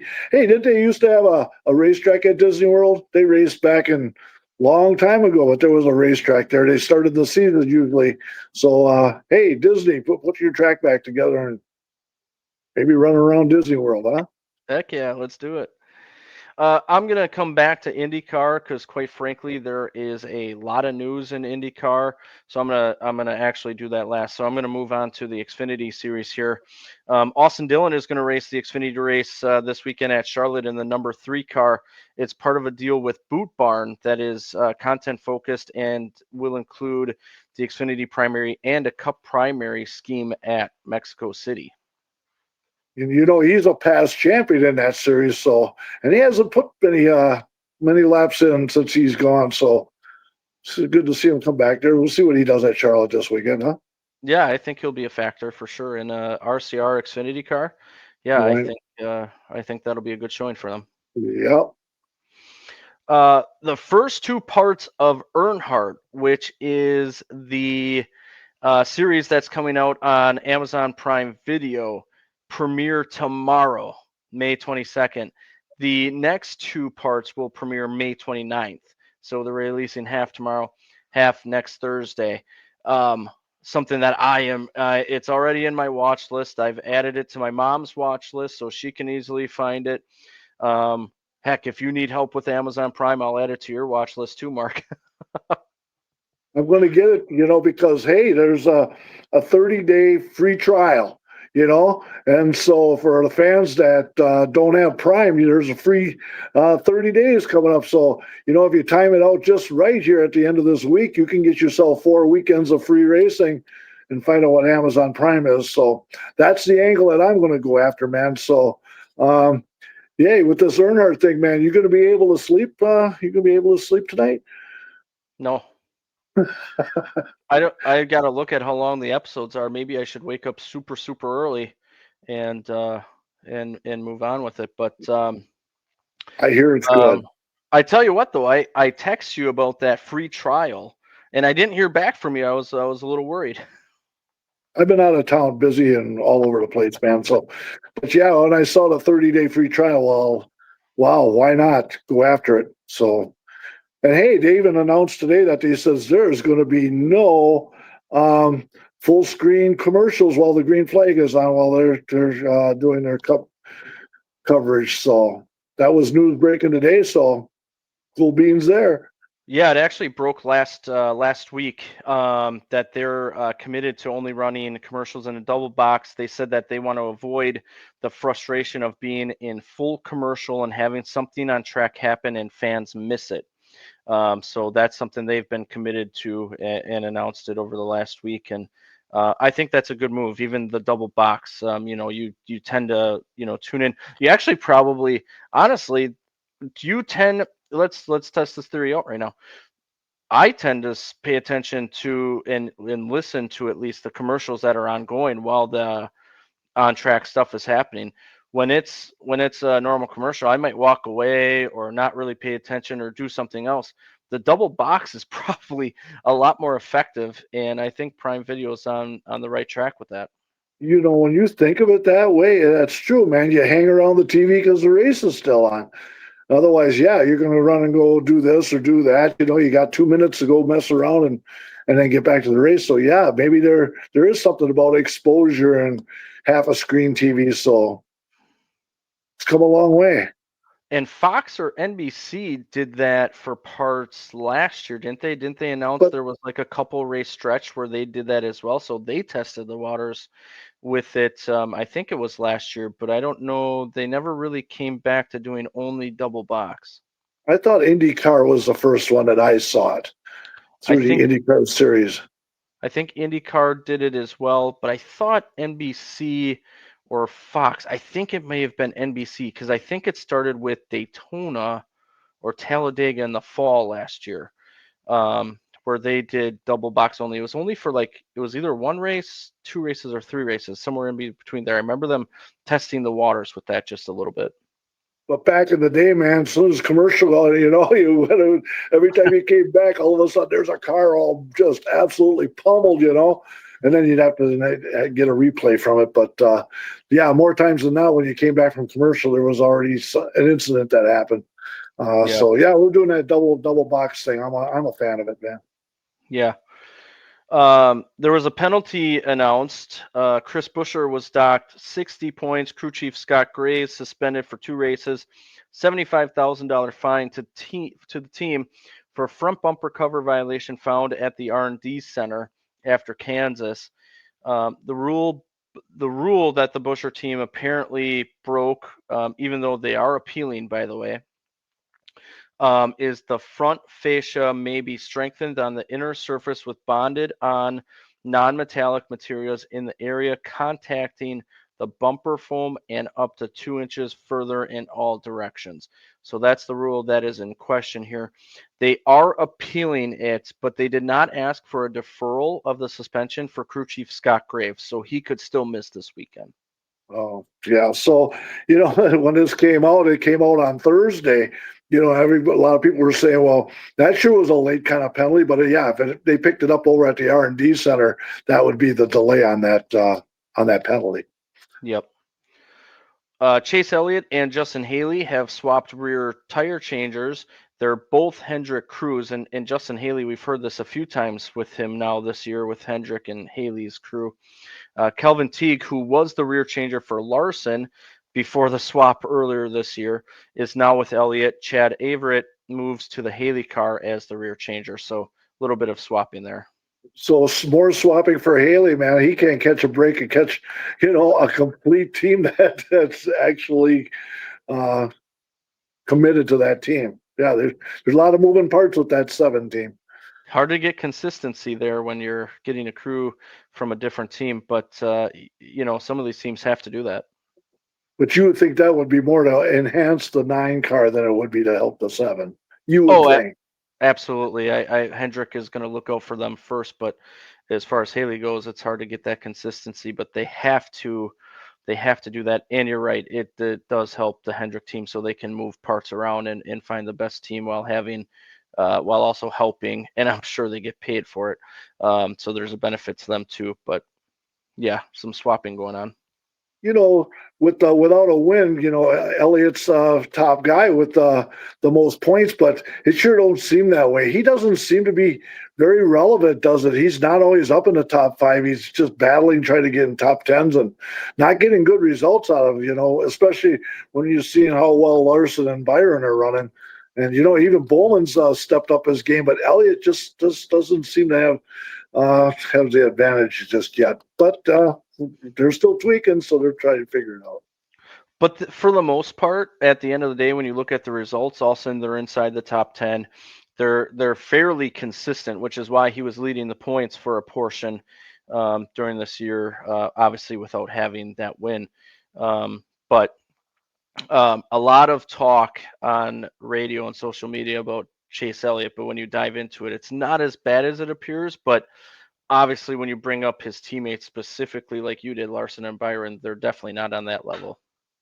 But it's all going to rub off, and they'll figure it out. And hey, you got to peak at the right time, man. Like let's peak when the playoffs start, and then ride that wave to the end. So it's not critical yet. You just got to peak at the right time.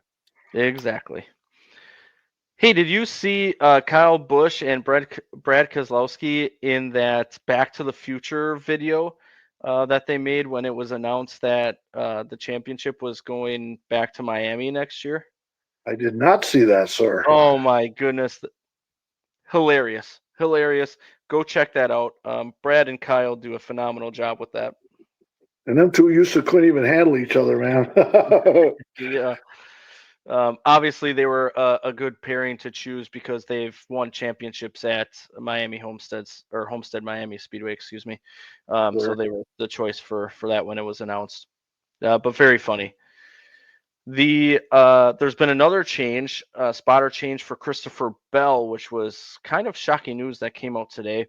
Matt Philpott will be spotting for Bell, and Stevie Reeves is no longer spotting for him. So a big shakeup there that I think it shocked some people there, because even Couch Racer had posted about that. It's a shocking spotter change for someone inside the top 10. Hmm. So I don't know, man. Didn't know about that. Just found that out here on Lower Sports. This is really cool. The next two things are really cool. Jimmy Johnson will attempt to make his 700 start this weekend, so he'll be making that 700 starts. Pretty cool. I wonder if he ends there. Let's think about this. He's a 7-time champion. 700. Is this potentially the last start that we see for Jimmy Johnson, or maybe does he go for 707? I don't know, man. After the Daytona run and getting a third place finish, you thought that would enhance them to run, maybe a Darlington or, the only thing that was scheduled is the 500 and the 600. And so we'll see. He ain't racing that much, but he's got a lot of irons in the fire right now. He's got a lot of things going on. Yeah. I just think that would be cool to end it on one of those numbers. The Hall of Fame members were announced for 2026. Kurt Busch, Harry Gant, and Ray Hendrick were elected to the Hall of Fame. Kurt and Harry were part of the modern era, and Ray was part of the pioneer era there. It was also announced that Humpy Wheeler had been named as the recipient of the Landmark Award for Outstanding Contributions to NASCAR. Also well deserved there. The newest Hall of Fame group will be inducted on January 23rd, 2026. So in January, coming up this next year. I believe it was stated that Kurt and Harry were the top two vote getters, and Jeff Burton was third. So Jeff Burton was very close to getting in as well. Yeah, so with Kurt, you just knew as a past champion, that's just pretty much a shoe-in to get in. And Handsome Harry, man, he's the oldest guy that ever won a race. What was he, 52 years old? And remember the stretch back? I think that wasn't that 92 when he won 4 in a row? Just like he was unbeatable at that time. So, yeah, Handsome Harry, met him at Talladega, man. So, and well-deserved all the way around. Yeah, good class this year for the Hall of Fame. Mr. September, when he went on that run, winning 4 straight. So that's his nickname, of obviously a playoff of Reggie Jackson when he was with the Yankees, called Mr. October, winning those World Series and hitting all those home runs. So very well deserved for all those 3. Yeah, well, Harry would go down to the Xfinity, the Busch Series back then, and he would do very well there also. Just like he would sharpen his craft on Saturday, man, and he'd make it happen on Sunday in that School 33 car. And we've seen some other people do that as well. Yep, we do see that, don't we? All right, there's a lot of IndyCar news, like I just mentioned. Is there any news that you want to talk about that is not IndyCar related before I really dive into this? That's the only thing that I got on my list is about what Penske and all the things that's going on, man. So get the ball rolling, man. There's a lot of stuff to kind of go through here.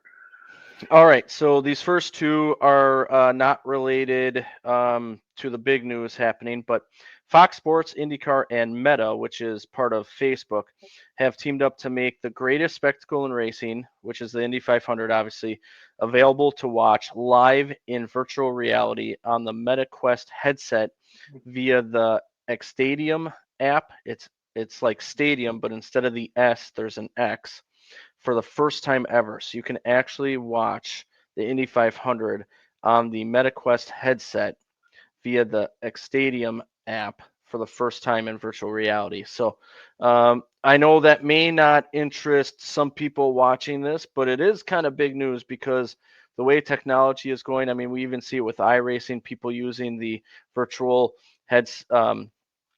virtual reality, headsets and all of that. So kind of some big news there. Also, the Indy 500 will also be streamed in Times Square in New York City on the Silvercast Media's Megazilla high definition screen in what Fox Sports is saying will be the first for the race, which has been run since 1911. So kind of some new technology, new ways to broadcast the Indy 500 this upcoming weekend. And the place is going to be packed, dude. They sold the place out, man. There's going to be what they're saying, 265,000. I think they're expecting close to 300,000. And that I don't even think is counting the infield. So, so good luck there getting in. Where do you park? Where do you go? I guess you might have to find a shuttle 50 miles away to get in there. But hey, Indy, they're packing it and they're filling it up, man, just like old times, man. So good to see. That's good, healthy stuff. We'll find out where to park next year. Let's do it. Let's do it. But yeah, anyway, cool that the Indy 500 will be accessible via virtual reality and in Times Square. I think that's pretty cool. Okay. People that are in Times Square will know what's going on. Oh, yeah. All right. This is where the unpacking happens. I'll be honest with you. All right. First off, Robert Schwartzman is on the pole as a rookie driver. He hasn't even raced ovals prior to getting into IndyCar, so no oval experience, gets on the pole as a rookie. It's the first time since 1983 and second since 1951 that a rookie has been on the pole. Also, Prema is the first team in 41 years to be on the pole in their first attempt at Indy. So that is just absolutely spectacular and is what we should be talking about to this point. I want to celebrate that. I really do. I mean, how about that, Mark? A rookie on the pole, second time since 1951, first time since 1983. Incredible. And now got to wait a whole week before you can race, dude. You want to talk about being amped? Just waiting for the race to come. I bet you they want that race to happen like right now, but they got to wait a whole week. So Yeah. First time, man, that's wow, hope it works out, It's impressive. Where a rookie can just go and win the 500, that'd be big news, man. Oh, incredible. I think the last time a rookie has won the Indy 500, without even looking at it, would have been 2016 with Alexander Rossi, which was actually done on a fuel mileage race. I think he ran out coming to the checker flag. So it don't happen every day. No. On the other end of the spectrum, Jacob Abel was bumped from the Indy 500, unfortunately. Did not make the show. Renus VK, who has had really good results there and has been really fast. He was previously with Ed Carpenter Racing. Now he's with teammates there with Jacob Abel. He was the last one in, so it was very bittersweet there. This is where the news starts. Penske drivers Joseph Newgarden and Will Power were not able to qualify in the top 12 that same day due to failing tech. Scott McLaughlin, the other Penske car, was not able to make a qualifying run either because he crashed in practice. And Chris crashed pretty hard, by the way. It actually made some really big dents and damaged the track there where they had to make some repairs. Yeah. But he's okay. So they were slated to start 10th through 12th because they were part of the Fast 12. Nothing was caught prior to that. So they were going to line up 10th through 12th. It comes out later that Power and Newgarden have been penalized and will now start second last and last. So 32nd and 33rd or in the 11th row because they start 3 wide there. Shotgun. The strategists have also been suspended, so that would mean that Tim Cindric, this would be the second straight year that he's suspended because he got suspended from the Indy 500 last year when Penske had some push-to-pass issues. If I'm not mistaken, we're at Long Beach, and it was either that or Barber. I think it was Long Beach, and he got suspended for a while, so he's missing his second consecutive Indy 500. Allegedly, the Splendid attenuator has been going on for a while, according to a tech director or multiple tech directors that talked to Marshall Pruitt, who is part of Racer.com. I think he's part of Racer Magazine. He is a massive media member. Most of you watching this probably have heard of Marshall Pruitt. So multiple talked to him and said that they had been talking to IndyCar officials, but nothing happened about this attenuator. I will say, if you're wondering what an attenuator is, it's a part in the back that helps when the crash happens to deflect energy and make the driver more safe. So it is a safety part. A lot of the people, including Marshall Pruitt, are saying it's not an advantage aerodynamically or performance-wise. I'm not smart enough to figure that out. It doesn't look great, but just so you know what an attenuator is. It's in the back of the car. It's to deflect the energy and help safety reasons when the car crashes. So this is the second major infraction by Penske teams. A lot were calling for the separation of church and state because remember, Roger Penske owns IndyCar.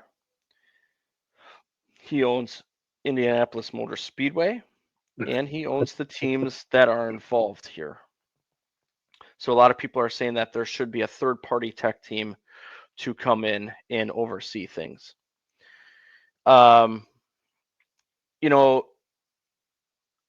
it's a terrible look. It's sad for the sport. We should be celebrating Robert Schwartzman, the teams that have made the field, and here we are talking about this. It's just sad. It's taken away from the greatest spectacle in racing, which you know, Mark, maybe my favorite racing event of the year. Daytona 500, Rolex, Chili Bowl, anything, Indy 500, maybe the top of it all. It's in contention there. They called another press conference today. And here's from Racer.com.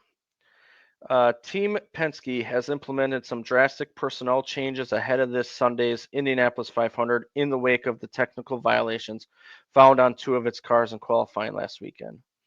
Team Penske announced today the departures of IndyCar team president Tim Cindric, IndyCar's managing director Ron Rzuski, and IndyCar general manager Kyle Moyer from the organization.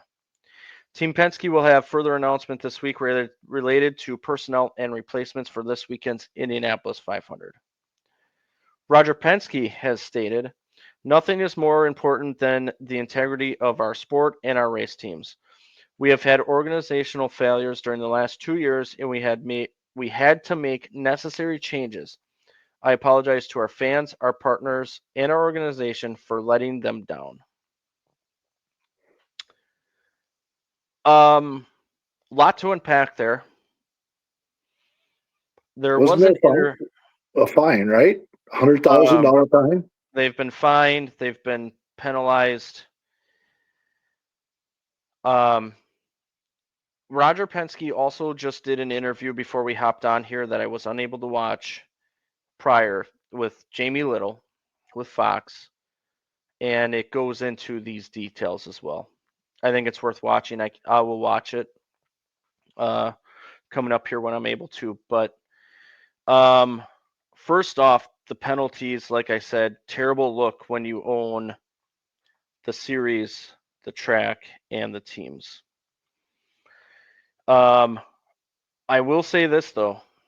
A lot of people, and myself included, do not put this on Roger Penske. I don't think he knew what was going on. I think he does want to uphold the integrity of the sport. However, it is probably time to separate church and state. I just think it's a terrible look when you put all of the marbles together. And when you have the Indy 500 going, it's not just the hardcore fans that we are and that most of you are watching this. Indy 500 brings in, I mean, we're talking about over 300,000 going to the event. It is the greatest spectacle in racing. So there are a lot of, I guess there's some rain coming in. I don't know if you can hear that or not. My phone just started chirping at me for some reason. But There's a lot of casual, I'll say, fans, or not as diehard as we are, fans looking on this. And they're not talking about the first rookie being on the pole since 1983. They're not talking about Prema being the first team in 41 years to be on the pole in their first attempt. They're not talking about Alex Palou being the dominant driver coming into this, never winning on an oval. Can he win the Indy 500 and win the greatest spectacle in racing and win his first ever oval race and continue his dominance? They're not talking about Kyle Larson doing the double. Can he become the second person to ever run 1,100 miles in the same day? They're talking about these damn penalties. And it's a shame. And I think Roger has taken the right steps.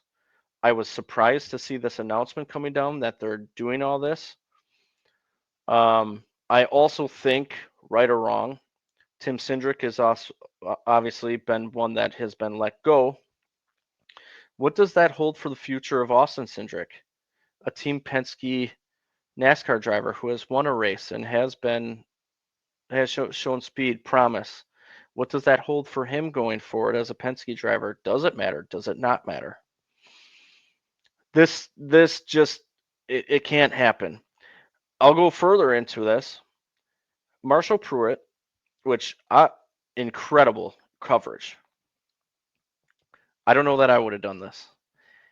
He walked into the Indianapolis Motor Speedway Museum, which, by the way, I found out was created by a De Pere business, and I still got to find out what business that was. That was on Channel 2 News today. So a De Pere business had a big hand in the Indianapolis Motor Speedway Museum, which you and I had been in the previous one, which was already incredible. You should see what it looks like now, by the way. So I got to find that out. I thought that was pretty cool. He walked in there, and what sits there? Joseph Newgarden's 2024 Indy 500 winning car. What does he do? Puts his camera on and looks to see if there's a blended attenuator in the back of the car. There is.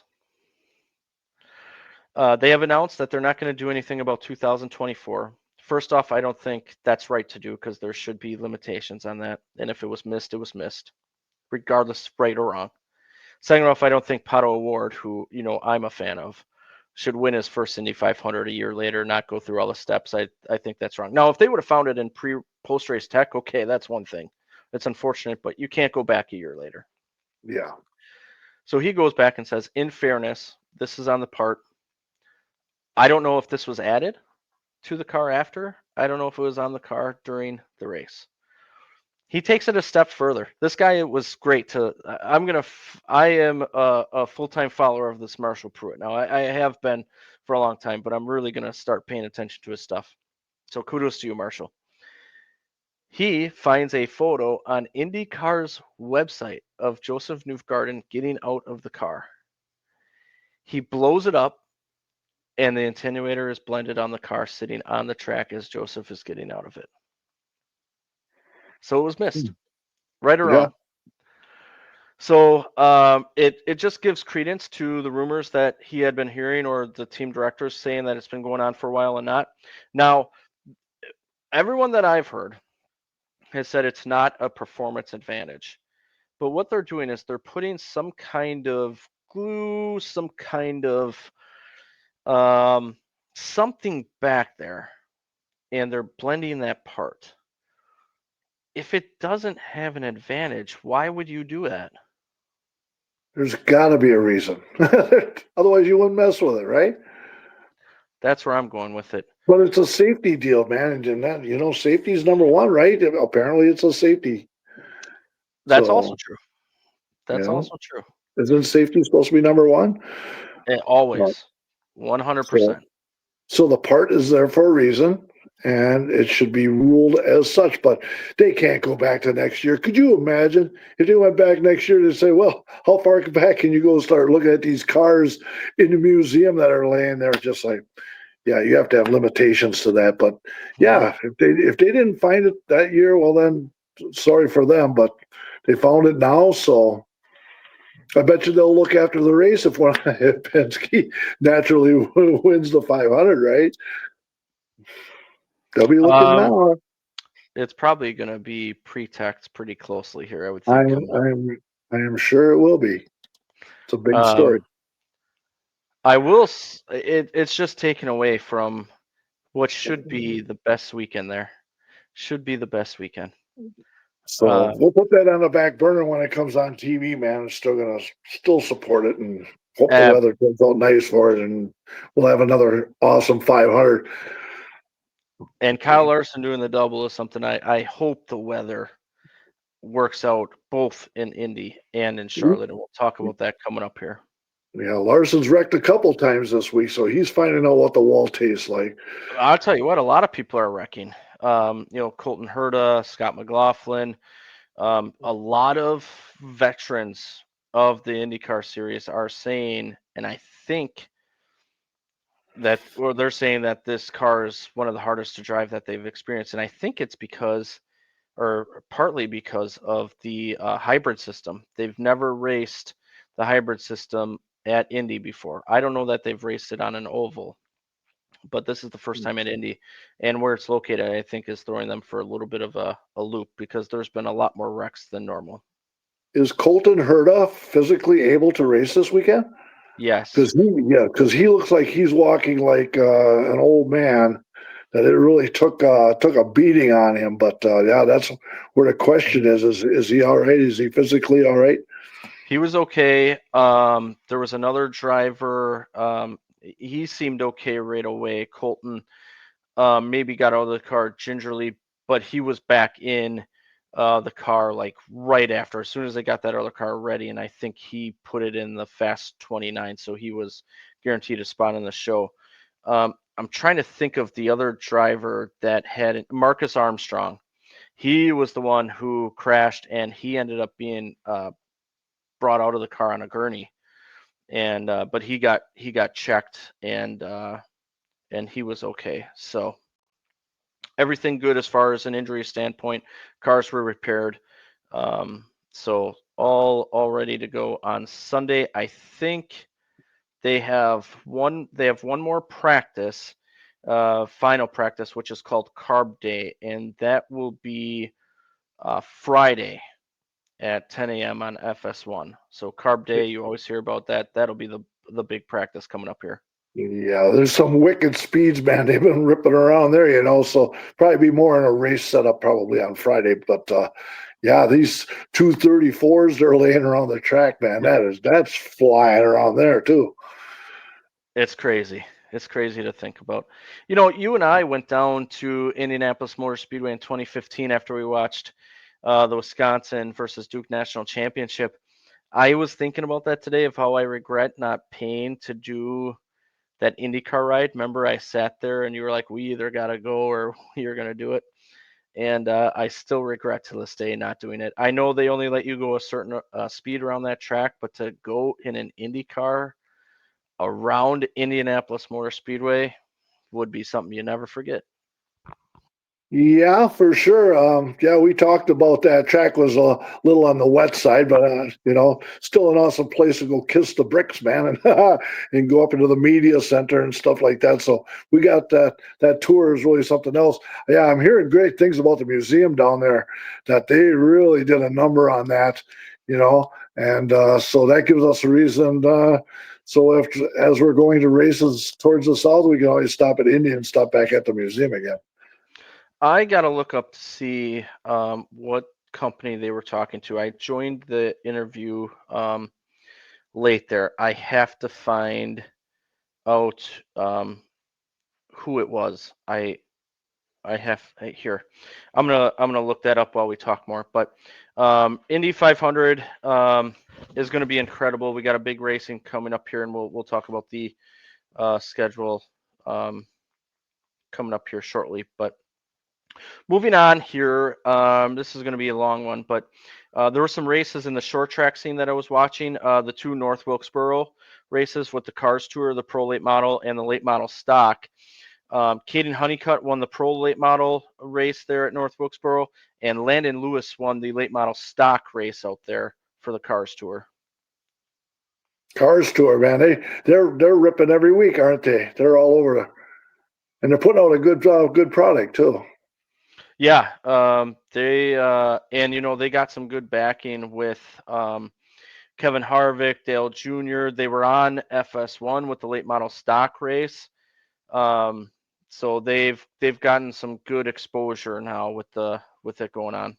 Yep, and quite popular, and it's good short track racing, man. Good stuff on TV. No doubt. Can always keep up with it. Yep. Formula One, Max Verstappen won in Italy. Norris and Piastri, excuse me, were on the podium with him. Yeah, well, he wins a lot, so nothing weird there. Well, the McLarens are favored this weekend. They have been the story so far this season. They've been hot. So Norris and Piastri are the co-favorites out there. Max Verstappen, I think, is the third favorite. And where are they going? They are going to Monaco. Oh, that's right. That's how the day will start. So Monaco. I should have known that. Drink for not knowing. So yeah, Monaco, Indy, Charlotte. Get it right in that order, right? that's right. The greatest day in all of motorsports. So looking forward to that. That Formula One race in the morning will start at 8 o'clock Central Time. So I don't know if sometimes they put that on ABC because it's such a big race. I don't know if it'll be on ABC or ESPN. I'm not sure what Usually they're it's both. doing. Usually it's both. That's what they did Might be. last year. So Might be we'll see. both. Yeah, you might be right there. Would be pretty cool. Anything else you want to talk about before we quickly recap North Wilkesboro and look ahead to this weekend? Nope, that covers that all angle, man. So let's talk a little NASCAR. Sure. Let's start with the truck series out at North Wilkesboro. Always great to be back there. Happy that track's back running over the last few years. Rogero won the first stage there. He was one of 6 trucks to stay out when the caution flew. Heim was the best truck to that point and made it back to second after being one that pitted. So yeah, that track is weird, man. It's got an upper groove. Upper groove is a way to get around that place now. Nice side-by-side racing, multiple grooves.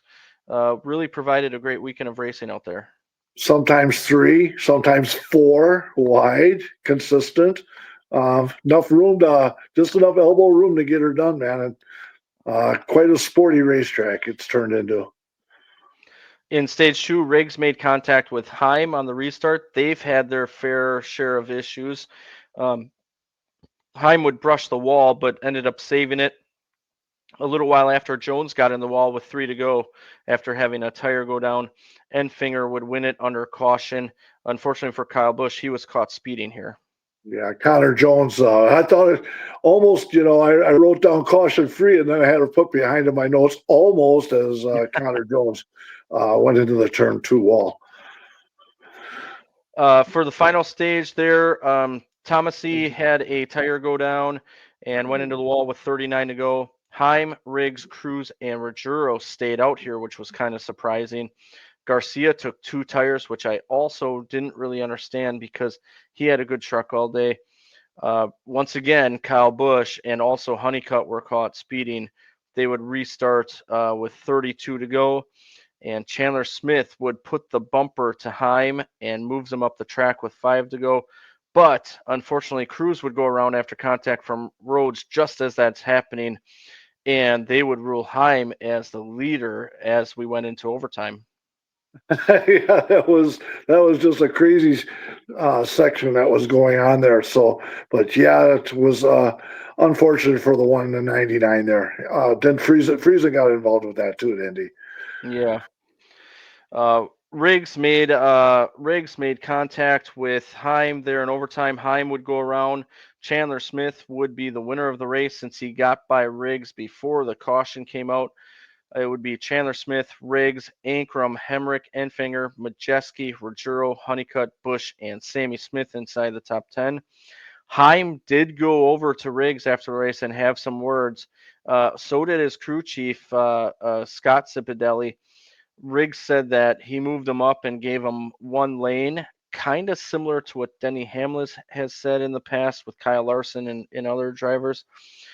Riggs also got into Heim earlier in the race, though, so there's been issues, like I've said. So remember that. And I'll be honest with you, I didn't particularly like Lane's response to that. I know he's been a friend of the program here, a very great talent, one that I respect and enjoy watching. I think he probably needed to do a little bit better smoothing that over and say, I wanted to move you up. I moved you up a little further. I didn't mean to do that, and kind of smooth that over. And maybe he did after, but he kind of came off and said, I'm going to worry about me and me only. I just think those kind of reactions are never great because, as we all know, race car drivers have great minds, especially when something happens to them and they remember. So if you don't smooth that over, you never know what you're going to get. Yeah, but Riggs has sure been the most aggressive lately, man. You know there's a victory down the line coming for that. But, yeah, if you make some enemies, man, later in the season, that can come back to bite you. So we'll see where that goes. The fastest lap went to Chandler Smith, 18.981 seconds or 118.540 miles per hour. So, yep, go ahead. Going into the Cup race then, early on in stage one, McDowell and the well, first off, before we even get to the race, McDowell and the Spire 71 team won the pit crew challenge, which was huge for that team. We talked about the $100,000 going to the pit crew. Massive win for that Spire 71 team. And bragging rights, man. Just think you got bragging rights to do that. So, yeah, 100,000, that's a pretty nice bone right there. That's awesome. Then we went into the heat races. So during heat one, Brad Keselowski dominated. He was one of four who did not pit, and he held on to the lead. The others who didn't pit actually fell back. Pretty good car. Yeah, it looked like Keselowski was the dude right there, man. If you run like that for the 250, man, he was going to be hard to beat. In Heat 2, Briscoe was the only one who stayed out during that caution at lap 30. Suarez and Briscoe would make some contact shortly after they went green, and Briscoe would go around, so he ended up having to pit anyway. He was struggling without pitting anyway, but Christopher Bell was the dominant car in Heat Race 2. Yeah, so we seen how Christopher Bell could get around that, so that looked good. Yeah.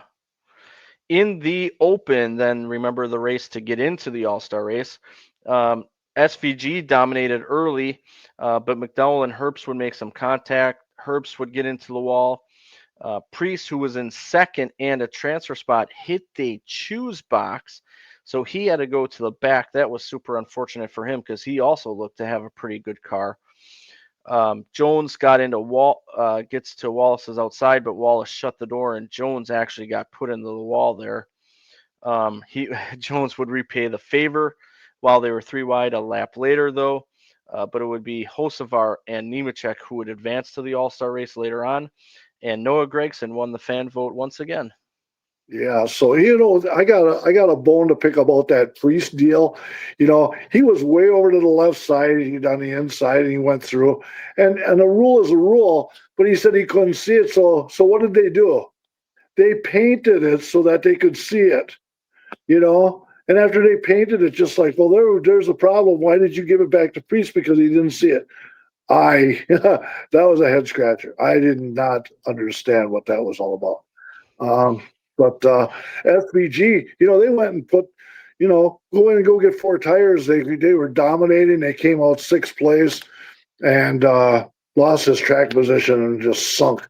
Unfortunate for him, man. But kind of crazy that if you're going to take tires or not, you usually do just exactly the opposite of what the leader does. Yeah. Yeah, exactly. Did you see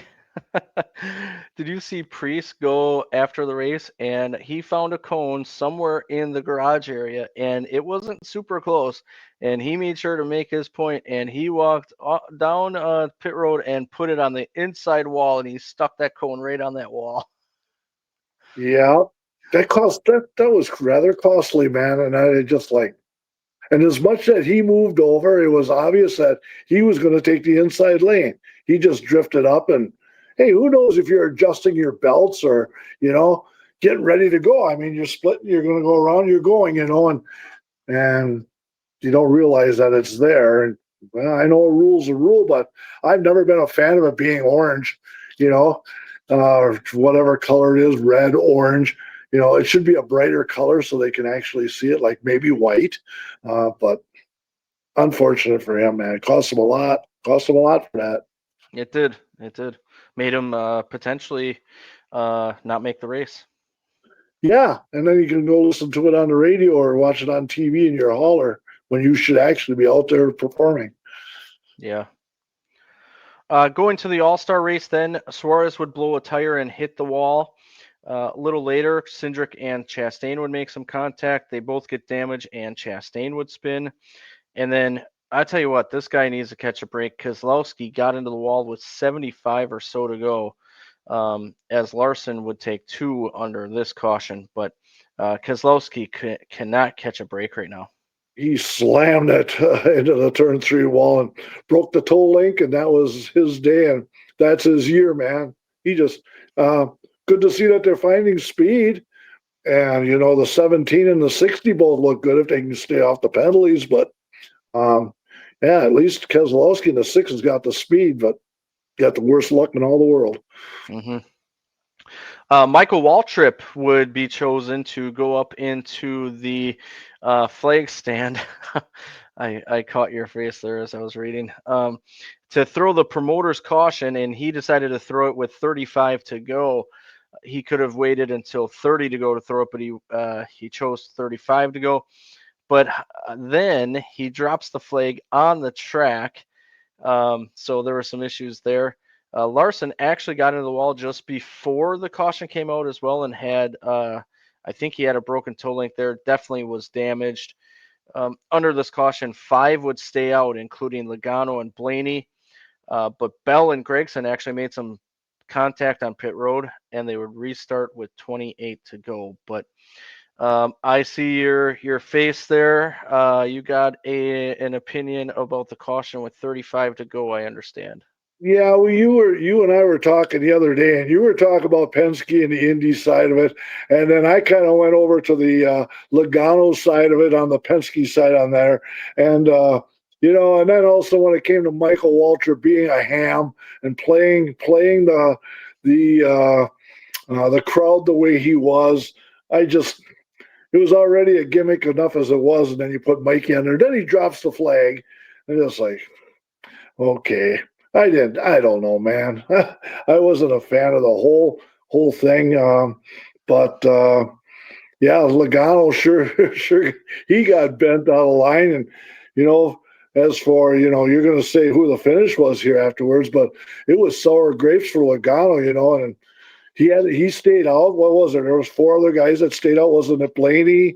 Was it Hocevar and Chastain? They all stayed. Those 4 stayed out. Bell came in and got two tires, and they made them 2 tires. That 20 car was stout all day too. It was running up front. So, but yeah, it was the gimmick was there, and Logano sure didn't like it, and I think a lot of fans didn't appreciate the way Logano was saying if I got to him, I was going to purposely wreck him. He kind of mentioned that, and I don't think fans took liking to that. I'll make a comment about that here in a second. Blaney ended up having an issue or something, got super loose. He lost a ton of ground there. Christopher Bell did win the All-Star race. He did move Logano up a little bit, but he tried to get by him, moved him up a little bit. Was not egregious at all. Didn't wreck him, nothing. He just got by him there. So it was Bell, Logano, Chastain, Bowman, Elliott, Byron, Reddick, Busch, Briscoe, and Buescher. Chevrolet was the manufacturer winner. Remember, they had that going on as well between the manufacturers. So Chevrolet won that there. So go out and buy your Chevys. They got the power, they got the reliability, right, Mark? It's American. There, I'll give you that. There. That's all I'll give you. So that whole situation unfolds between Bell and Logano. Bell hears the comments or is told about it in the media and says, "I'm surprised by Logano's reaction. I didn't think I did anything. He's done way worse, yada, yada, yada." Logano comes back on SiriusXM on, must be Monday. Might have been Tuesday, but I think it was Monday. And he says, I looked back and it wasn't as bad as I thought. And I'd like to retract those, statements. Essentially, I'm paraphrasing, but he essentially said it wasn't as bad as I thought. So all's good. And so he kind of saw it after and said, yeah, it wasn't bad.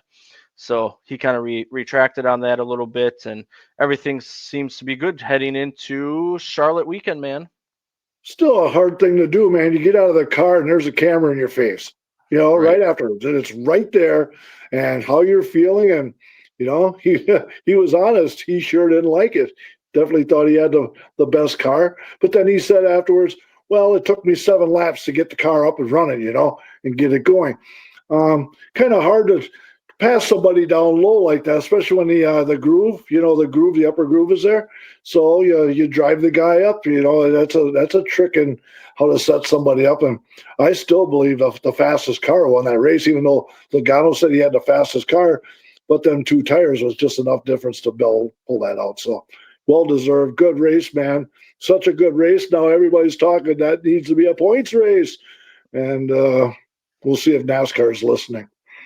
All right. I'm glad you brought that up because I was just about to ask you or bring it up that it's a point race. And I talked to you about this after everyone's saying it is. I would love it as a point race as well. However, and I'm going to say however, the All-Star race had kind of been a joke up until recently when it went to North Wilkesboro.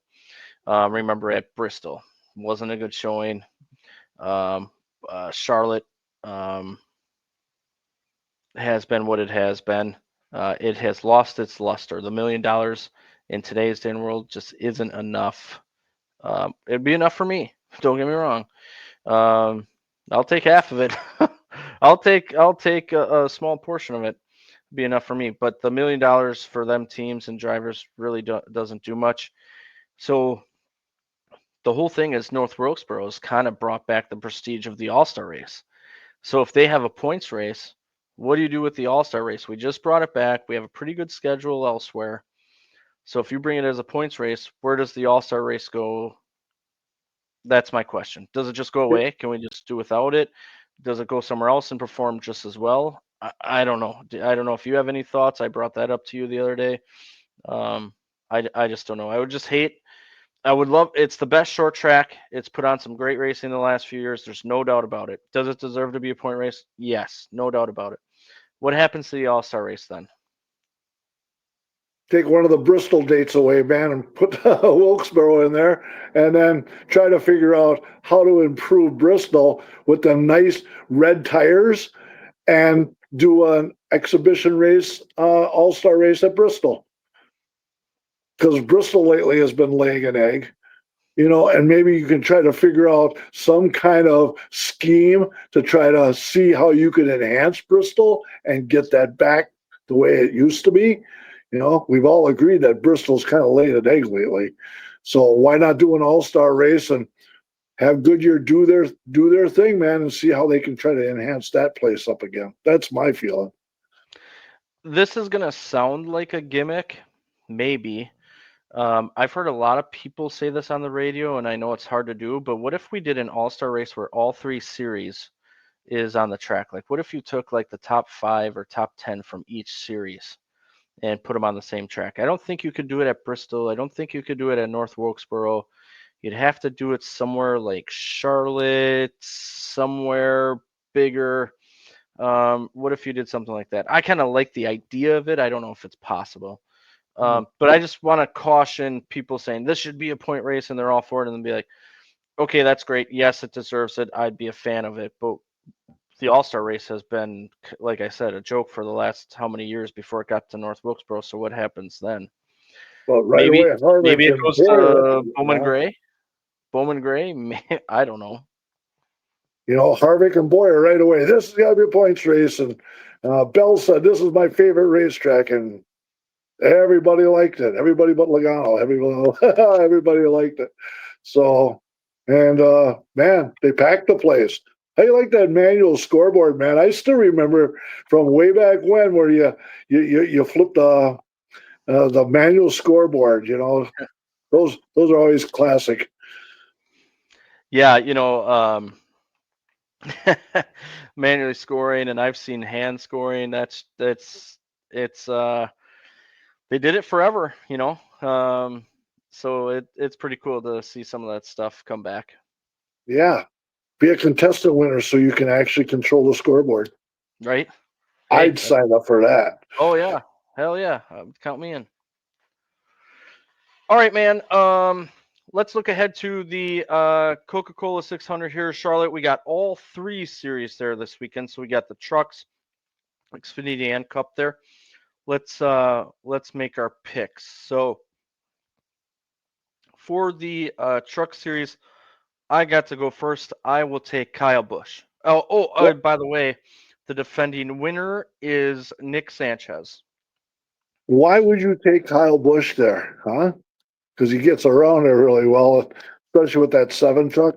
So I understand that, man. I'm going to take the other Cup guy that's running there. He won there, wasn't it 3 years ago? I think it's 3 years ago he won the Xfinity race, and I'm going to take him. How about Ross Chastain? And that's my pick against your Kyle Busch. There you go. So he's in. What truck is Chastain in this weekend? Is he in the other He's Spire truck? the 44. He's in the Nice truck. Okay. He's in a Nice 44 truck, and we've seen the 44 truck got some speed this year, so that should be a significant pick for me right there. Absolutely. For the Xfinity Series, the defending winner is Chase Elliott, who is not in the field this year. But you get to go first for this one. I believe that was in the 17 truck, right? And since that 17 truck is coming back again this year, but this time Willie B is in there, and we're going to jump all over Willie B and have him run that 17 truck at the Xfinity Series. I like that pick a lot. Well, he better not be racing a truck in the Xfinity Series, but Oh, did I say truck? Car? Yeah, the car, the 17 Xfinity car. Larson's been in that car, and it's been going good, and yeah, that 17 has been working really well in the Xfinity Series. It's a car. I hope it plows like a truck this weekend. Okay. No, just all kidding aside. Good pick. Obviously, that would have been my number one pick. I had a tough choice here. I figured you were going Byron. There was 2 cars out, really 3 cars I considered out there. It was either going to be Chase Briscoe, Austin Dillon, who we talked about being in this race as well, or Justin Allgaier, who runs great at Charlotte. And I settled on Chase Briscoe. A junior motorsports car runs good there, period. And so yeah. any one of those would have been good. But yeah, you went with the 19, didn't you? Huh? Yep, Chase Briscoe in the 19 for Joe Gibbs Racing. So yeah, that's where I went. All right, good luck to you on that one. The defending winner for the Cup Series in the Coca-Cola 600, remember it was rain shortened, is Christopher Bell. And I get to go first here. Why don't I take him? Christopher Bell. How about that? Yeah, since you haven't picked him yet this year, you might as well go all over that. I'm going to pick somebody for the 3rd time, and he's actually going to get over the top there. The dude just wraps off top 5s all the time there. Couple of victories. Willie B. If you're running on Saturday, you might as well double him up and get him on Sunday too. So that's my pick in the 24. So you got Willie B twice this weekend. So it'll be a good weekend to watch. To give an update, I had it in the single digits. I was down. What was I down, Mark? Like 18 at one point? It was 19, 27 to 8 it was. And then you wrapped off like 9 in a row on me. So we put an end to that. I swept it this last week at Wilkesboro. Yeah, unfortunately for me. So you are up 30 to 19. So the lead is 11 going into this weekend. So getting closer, I hope. Long way to go, man. We're only a third way there, so long way to go. All right, to wrap this thing up, let's talk about the schedule this upcoming weekend. We talked about Formula One already. That'll be at 8 o'clock, either on ABC, ESPN, maybe both. The Indy 500 then schedule looks like this for the rest of the weekend. Friday, 10 o'clock on FS1 is practice. That's carb day for 2 hours. We talked about that a little bit. At 1:30 on FS1 on Friday will also be the pit stop contest. So they have one of those as well. The temperatures will be in the 60s and with 5% chance. So Friday looks good down there. Nothing for Saturday at all. Goes to Sunday right away on Fox. At 9 o'clock will be Indy 500 pre-race. 11:45 the Indy 500 gets going, 200 laps, and then 2:30 scheduled post-race. The weather in the 60s with 30% chance. They're saying primarily in the morning. Today it looked a little better than it did yesterday, but still a concern there. Please let that race get in. They've been dealing with a lot of weather down that direction, so they need a break down there, man. So give them, we'll be all right, and we'll drop that down to 25%. We'll be all right, and I just right. want to see that double, man. I want to see 1,100 miles in one day to be done for the second time. Can you imagine if that doesn't work out for the second year, and then we may never see that again? It's possible, man. So yeah, we want it to fall through. So we'll be watching. Charlotte then this weekend, Friday at 12:30 is ARCA practice and qualifying. 2:35 on FS2 is truck practice and qualifying. 5 o'clock on FS1, the ARCA race goes green with 100 laps. 7:30 on FS1 is the truck race, stages of 30, 30, and 74 in the 70s with 5% chance. Saturday, 10:05 on the CW app, Xfinity practice and qualifying. 12:30 on Prime Video Cup practice and qualifying. 3:30 on the CW, Xfinity practice and qualifying. No, that's not right. They had it wrong there. CW at 3:30, Xfinity race, stages of 45, 45, and 110 in the 70s with 5% chance. Sunday then, 4 o'clock on Prime Video is pre-race. 5 o'clock on Prime, the Coca-Cola 600 gets going.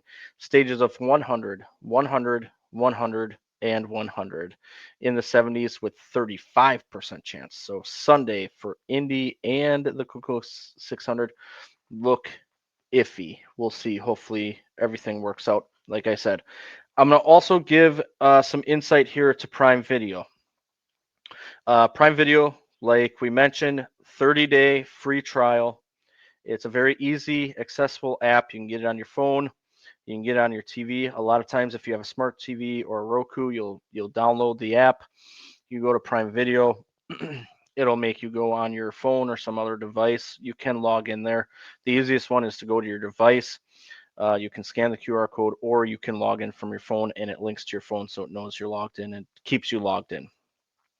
When you get logged in, I just did this with my grandparents yesterday. I made a stop out there and helped them out. Downloaded the app, got the app on there. You go into the app. You can search for NASCAR, or if you go under sports or live TV, that's where you're going to find it. Sports, if you go under sports right now, there's going to be a little banner. One of the banners that pops up is going to be the Coca-Cola 600. Click that. It'll say more information or some kind of button there. Click on that. When you click on that, it's going to bring you up the wide spectrum of NASCAR and what they have scheduled for the future on Prime. What you can do is you can add that to your watch list. So you can click, if you're a person who likes practice and qualifying, you can add each event, click on each event and say add to your watch list. That way you don't have to ever find it. It'll go right to your watch list. What I did, if you're one who just likes the races, like my grandparents and my mother, who I just helped, I added each race. So I added the Coca-Cola 600, what is it, Mexico City, June 1st, Pocono, Nashville. Right, no, Nashville, Michigan, Mexico City. There you go. What I did is I added five events to their watch list. They go to their watch list, they're all listed there. Backwards order. All they have to do is go to their watch list and add it. How you go to your watch list, when you're on your home screen of Prime Video, hit your clicker to the left. That's going to bring up your kind of account display. It's going to have your name on it, and it's going to give you some options. You can go home. You can go to multiple different things. One of those is going to be your watch list. Click there. It'll bring up whatever's in your watch list. If you only add NASCAR, like I just did, the only thing you're going to find there is NASCAR. So what I did is I added the 5 races and the Earnhardt series, which will be released tomorrow, into the watch list. That is going to be by far the easiest thing to do. The hardest part is going to be to add it to your watch list and getting logged in. But I'm telling you, once you get logged in, you can use it on your phone, you can use it on your TV, any device.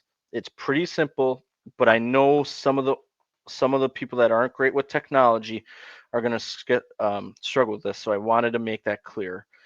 When you go into it, you're going to have to create an account, sign up for the free trial. I'm not exactly sure what the free trial looks like to sign up for.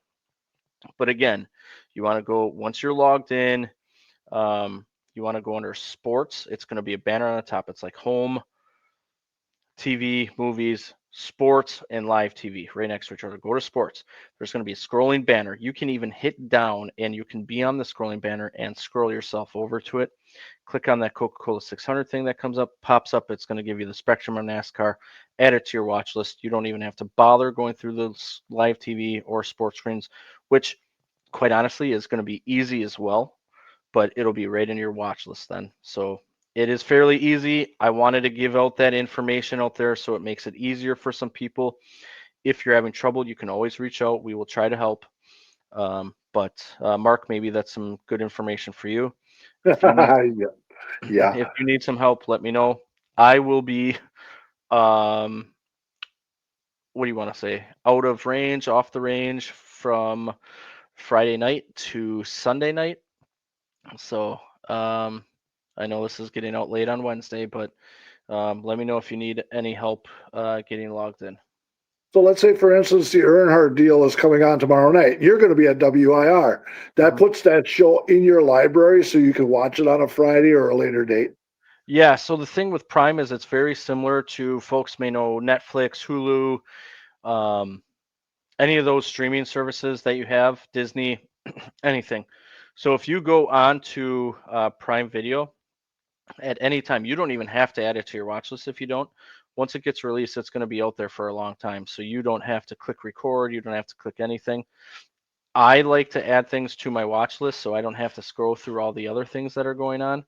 All I have to do is it's on the home screen. I click left, I go to watch list, and bam, it's in there for me. But if you don't want to do that, you can go under sports and the Earnhardt, or you can search. There's a search function as well. You can search for Earnhardt and get it that way. But I think a lot of people will enjoy doing the watch list version versus the other, because then you don't have to worry about it. Or you could, if you know you're going to be able to find the races, which you will be able to fairly easy on the sports or live TV side of things, you can add just the Earnhardt or TV shows or movies that you're interested in to your watch list and go about it that way. There's thousands of ways you could do this. I'm telling you, it's fairly easy. The hardest part is going to be signing up and getting logged in. Well, so you got a 30-day free trial, and you can bounce around and see how well you like it. Then after that kicks in, how much a month is it for Prime? Good question.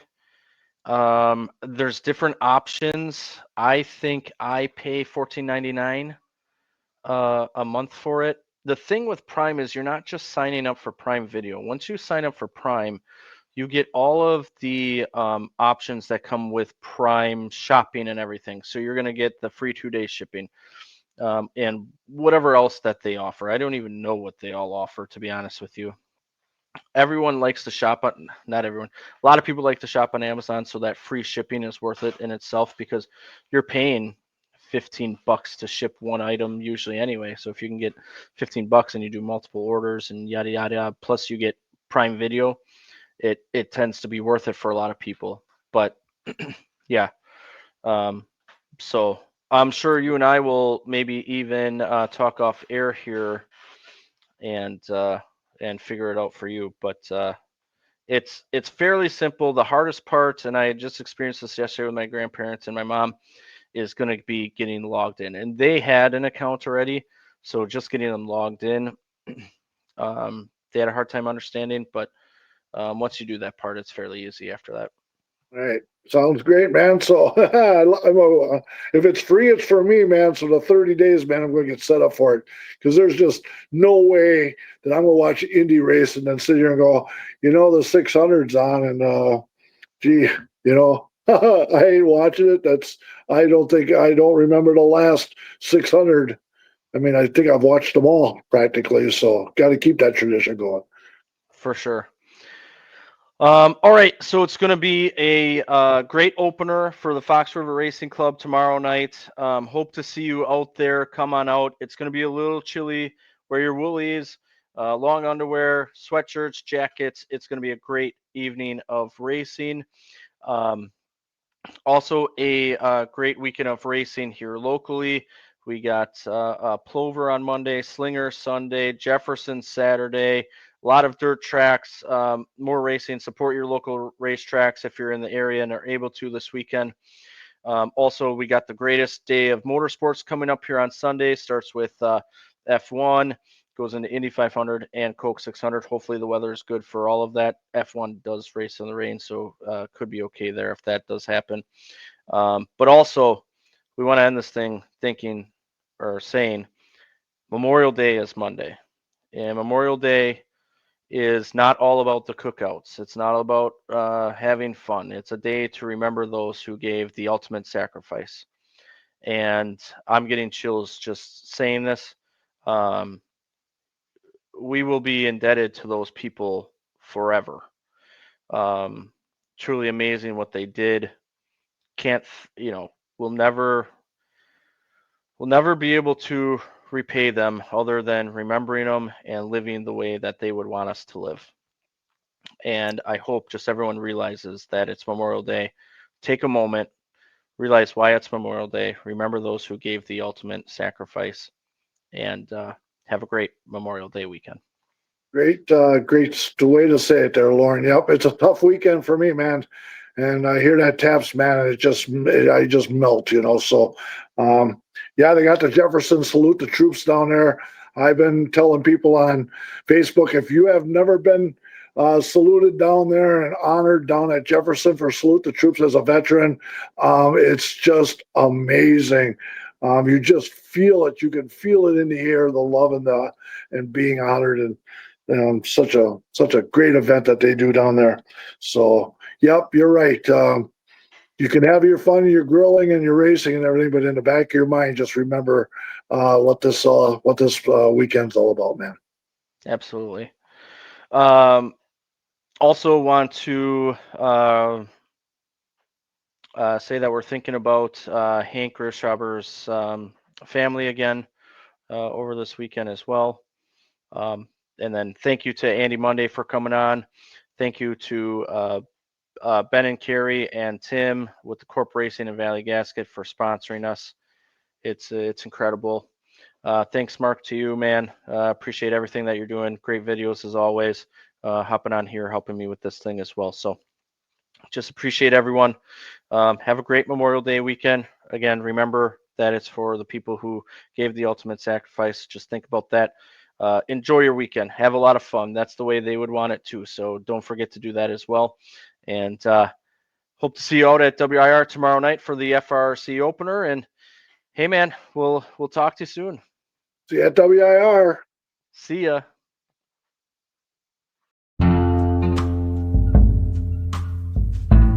This has been a production of Lore Sports. Hope you all enjoyed it, and thank you for listening.